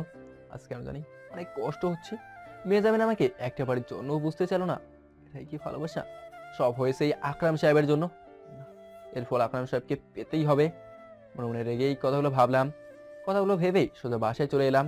দরজায় কলিং বেল বাজাতেই কাজের বউ এসে দরজাটা খুলতেই হনহনিয়ে ঢুকে গেলাম। তারপর আমি আমার রুমে গিয়ে শুয়ে পড়লাম। অনেক রাগ হচ্ছে। তখনই বাবা আমার রুমে ঢুকেই, কি রে নীরব, কখন আসলি? আর তুই এমন করছিস কেন? তারপর আমি বাবাকে সব খুলে বলতেই, চিন্তা করিস না বাবা, সব ঠিক হয়ে যাবে। আর ওই আকরাম সাহেবকে আমি নিজেই শিক্ষা দিব। বলেই বাবা চলে গেল। তারপর আমি মামুনকে কল দিয়ে বাসায় আসতে বললাম। কিছুক্ষণ পর মামুন আমার রুমে এসে দেখলো আমি শুয়ে আছি। এই নীরব, কি হয়েছে তোর? ও, এসেছিস বলে আমি উঠে বসলাম। কি হয়েছে? তুই এখানে যে, আর মেহাজাবিন কোথায়? তারপর আমি মামুনকে সব খুলে বললাম। দোস্ত, মেহাজাবিনের বাবা তোর সঙ্গে এমন করলো আর তুই কিছুই বললি না? না রে দোস্ত, তখন আমার কিছু বলার ছিল না, কিন্তু আকরাম সাহেবকে আমি এর উচিত জবাব দেব। আর ওদিকে তনি ফেসবুক চালাতে চালাতে হঠাৎ আমার ফেসবুক আইডি খুঁজে পেয়েও গেল। আরে, এই ছেলেকে আকাশের মতো লাগছে না? তনি দেখলো বিভিন্ন কর্পোরেট চেয়ারম্যান ও টপ বিজনেসম্যানদের সাথে আমার ছবি, আর আমার ফলোয়ারও অনেক। ওয়াও, এটা কি আকাশ নাকি হিরো? তখনই আমার একটা ছবিতে মামুনকে ট্যাগ করে দেখে তনির সঙ্গে সঙ্গে মামুনের আইডিতে ঢুকলো। তারপরে দেখলো সেই ভিডিও যেখানে আমাদের কোম্পানি টপ 1 হয়েছে, আর আমি সেই গ্রুপের চেয়ারম্যান। তাদেরকে তন্নির চোখ প্রায় কপালে ওঠা ওঠা ভাব। আকাশ এত বড় বিজনেসম্যান, আর ধনীর দিক থেকেও তো আমাদের থেকে অনেক অনেক উপরে। তাহলে সামান্য চাকর হয়ে মেহজাবিনদের বাসায় কেন আসলো? আর মেহজাবিনই বা কেন বিয়ে করলো? উফ, আমার মাথা তো কিছুই আসছে না। যাই হোক, আকাশের ব্যাপারে মেহজাবিনকে সব বলতে হবে। হাতে নাতে ধরবো আকাশকে। তখনই সেই ভিডিও আর আমার কয়েকটা ছবি তনি ডাউনলোড করে মেহজাবিনকে কল দিল, কিন্তু মেহজাবিনের ফোন বন্ধ। অনেকবার চেষ্টা করার পরেও ফোন বন্ধ পেয়ে সঙ্গে সঙ্গে তনি মেহজাবিনদের বাসায় চলে গেল। দুইবার কলিং বেল বাজাতেই তনির বাবা এসে দরজাটা খুললো। আঙ্কেল, ভালো আছেন? এই তো মা, ভালো আছি, কিন্তু তুমি এই সময়? এমনি মেহজাবিনের সাথে একটু দেখা করতে আসলাম। ঠিক আছে, যাও। তারপর তনি মেহজাবিনের রুমে ঢুকেই দেখে মেহজাবিন কান্না করছে। এই মেহজাবিন, কি হয়েছে? কান্না করছিস কেন? হো, তনি তুই? হ্যাঁ আমি। কিন্তু তুই কান্না করছিস কেন? তনি, আকাশ আমাকে অনেক বড় ধোঁকা দিয়েছে। বলেই আবার কান্না করে দিল। কি? আকাশ তোকে ধোকা দিয়েছে? মানে? হ্যাঁ, আকাশ আমাকে ধোঁকা দিয়েছে। ওকে তুই জানিস? হ্যাঁ, আমিও তো। কে? ওর নাম আকাশ না, ওর নাম নীরব। আর এই শহরে বিখ্যাত টপ বিজনেসম্যান। তুই কিভাবে জানলি? দেখ আমি কিভাবে জানলাম। বলেই ওর মোবাইলটা বের করেই প্রথমে আমার ছবি দেখালো। দেখ। বলে পরপর অনেকগুলো ছবি দেখালো। মেহজাবিন আমার ছবি দেখে অবাক হয়ে তাকিয়ে আছে। আর এই দেখ ওর আসল পরিচয়। বলেই সেই ভিডিওটা দেখালো যেখানে আমাদের কোম্পানি টপ 1 হয়েছে। মেহজাবিন আমাকে দেখে হা হয়ে গেল, অবাক হয়ে তাকিয়ে আছে। মেহজাবিন, দেখছিস আকাশ কত হ্যান্ডসাম আর স্মার্ট? মেহজাবিন কোনো কথা বলছে না। আচ্ছা মেহজাবিন, বলতো ও এত ধনী ব্যক্তি হওয়া সত্ত্বেও তোদের বাড়িতে চাকর হয়ে তোকে বিয়ে করলো কেন? ও আমাদের ক্ষতি করতে এসেছিল। ও তোদের ক্ষতি কেন করতে আসবে? তোরা কি ওদের কোনো ক্ষতি করেছিস? না, আমরা তো ওকে চিনিই না। দেখ মেহজাবিন, এখানে কিন্তু কোনো একটা গড়বড় আছে। তুই বা তোর বাবা ওকে কোনো ক্ষতি না করলে ওরা এত বড় বিজনেসম্যান হয়ে তোদের কেন ক্ষতি করতে আসবে? তখনই মেজাবিনের মাথায় একটা চিন্তাই ঘুরপাক খাচ্ছিল। তনি তো ঠিকই বললো, আমরা যদি ওকে কোনো ক্ষতি না করি তাহলে ও কেন আমাদের ক্ষতি করতে আসবে? নাকি তার বাবা আমাকে চেনে? না না, বাবা ওকে চিনলে তো এই বাড়িতে আসতে দেবে না। তখনই মেজাবিনের সকালের কথা মনে পড়ে গেল। নাস্তা করার সময় আকাশ কি যেন আমাকে বলতে চেয়েছিল, কিন্তু পরে আর বলতে পারেনি। তাহলে তখন আকাশ কি বলতে চেয়েছিল? কি রে, কি ভাবছিস? না, কিছু না। আচ্ছা, তুই ওর ছবিগুলো কোথা থেকে পেলি? ওর ফেসবুক আইডিতে দেখ। ও, তাহলে ওর আইডিটা দে তো। বলেই ওর মোবাইল হাতে নিয়ে দেখে অফ হয়ে আছে। তারপর মোবাইল অন করে আমার আইডিতে নিয়ে অ্যাড পাঠালো। মেহজাবিন, আমার মনে হচ্ছে কি জানি ওকে হয়তো তোরা ভুল বুঝেছিস।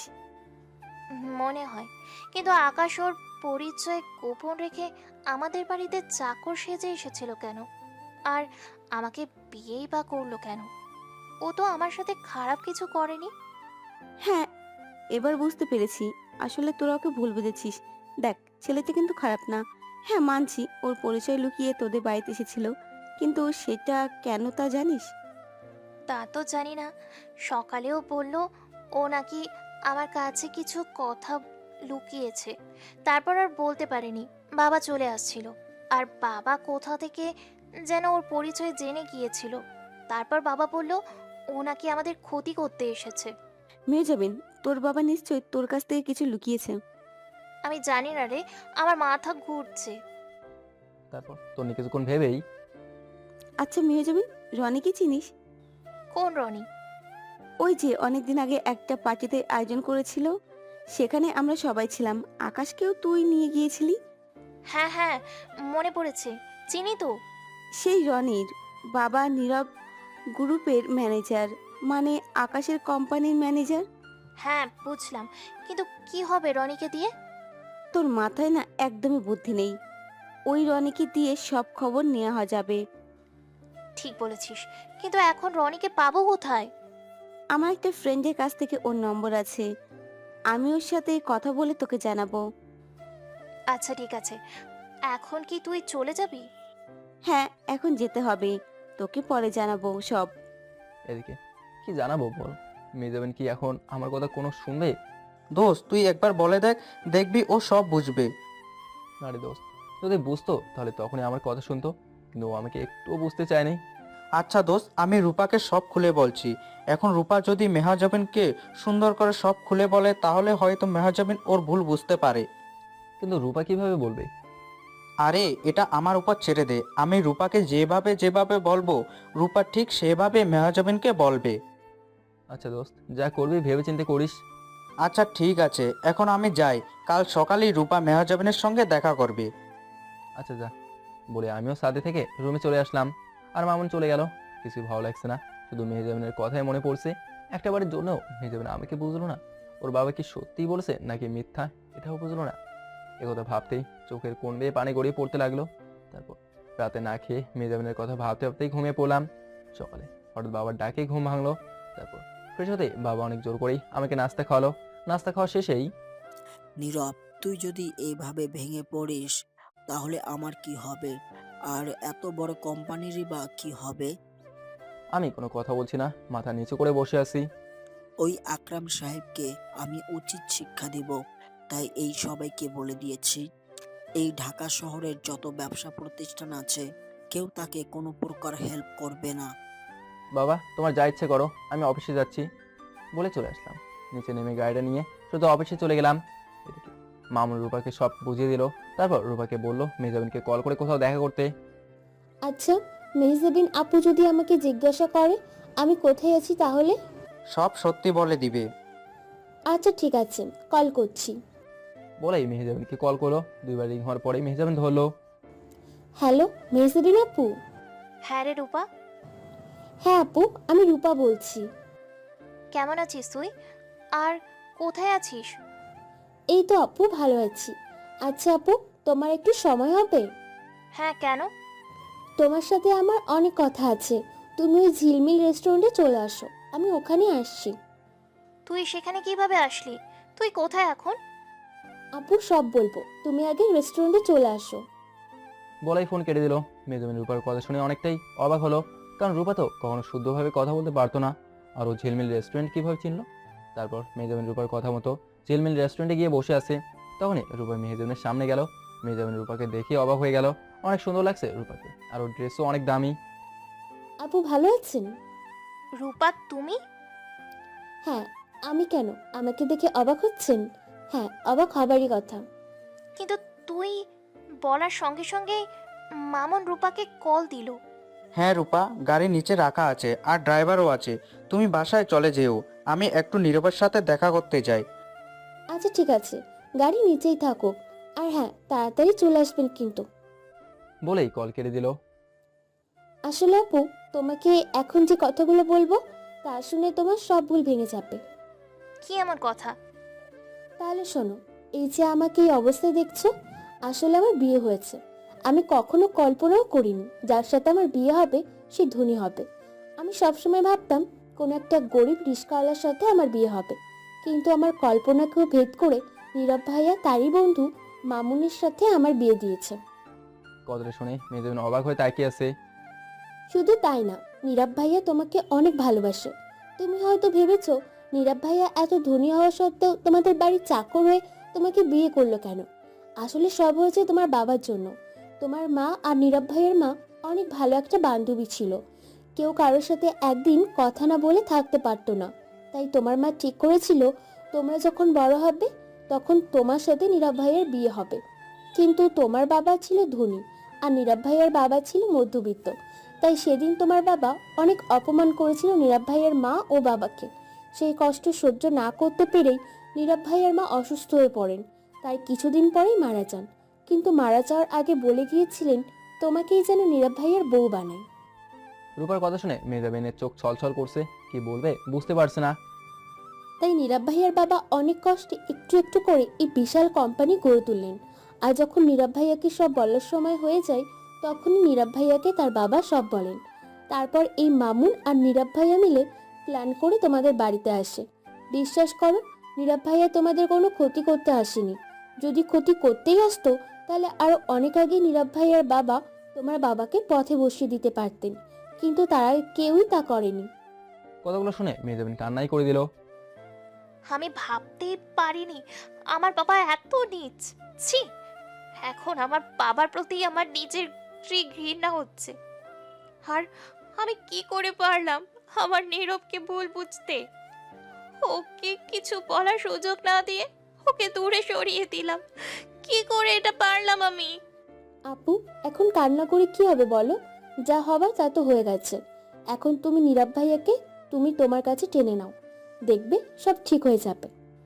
হ্যাঁ, আমি নীরবের কাছে ক্ষমা চেয়ে আমি ওকে আমার কাছে টেনে নিব। অনেক কষ্ট দিয়েছি আমি ওকে। আপু, তুমি নীরব ভাইয়াকে কল করে দেখা করতে বলো, তারপর তোমরা কথা বলে সব ঠিক করে নিও। আমি এখন যাই, বাসায় আবার সবাই চিন্তা করবে।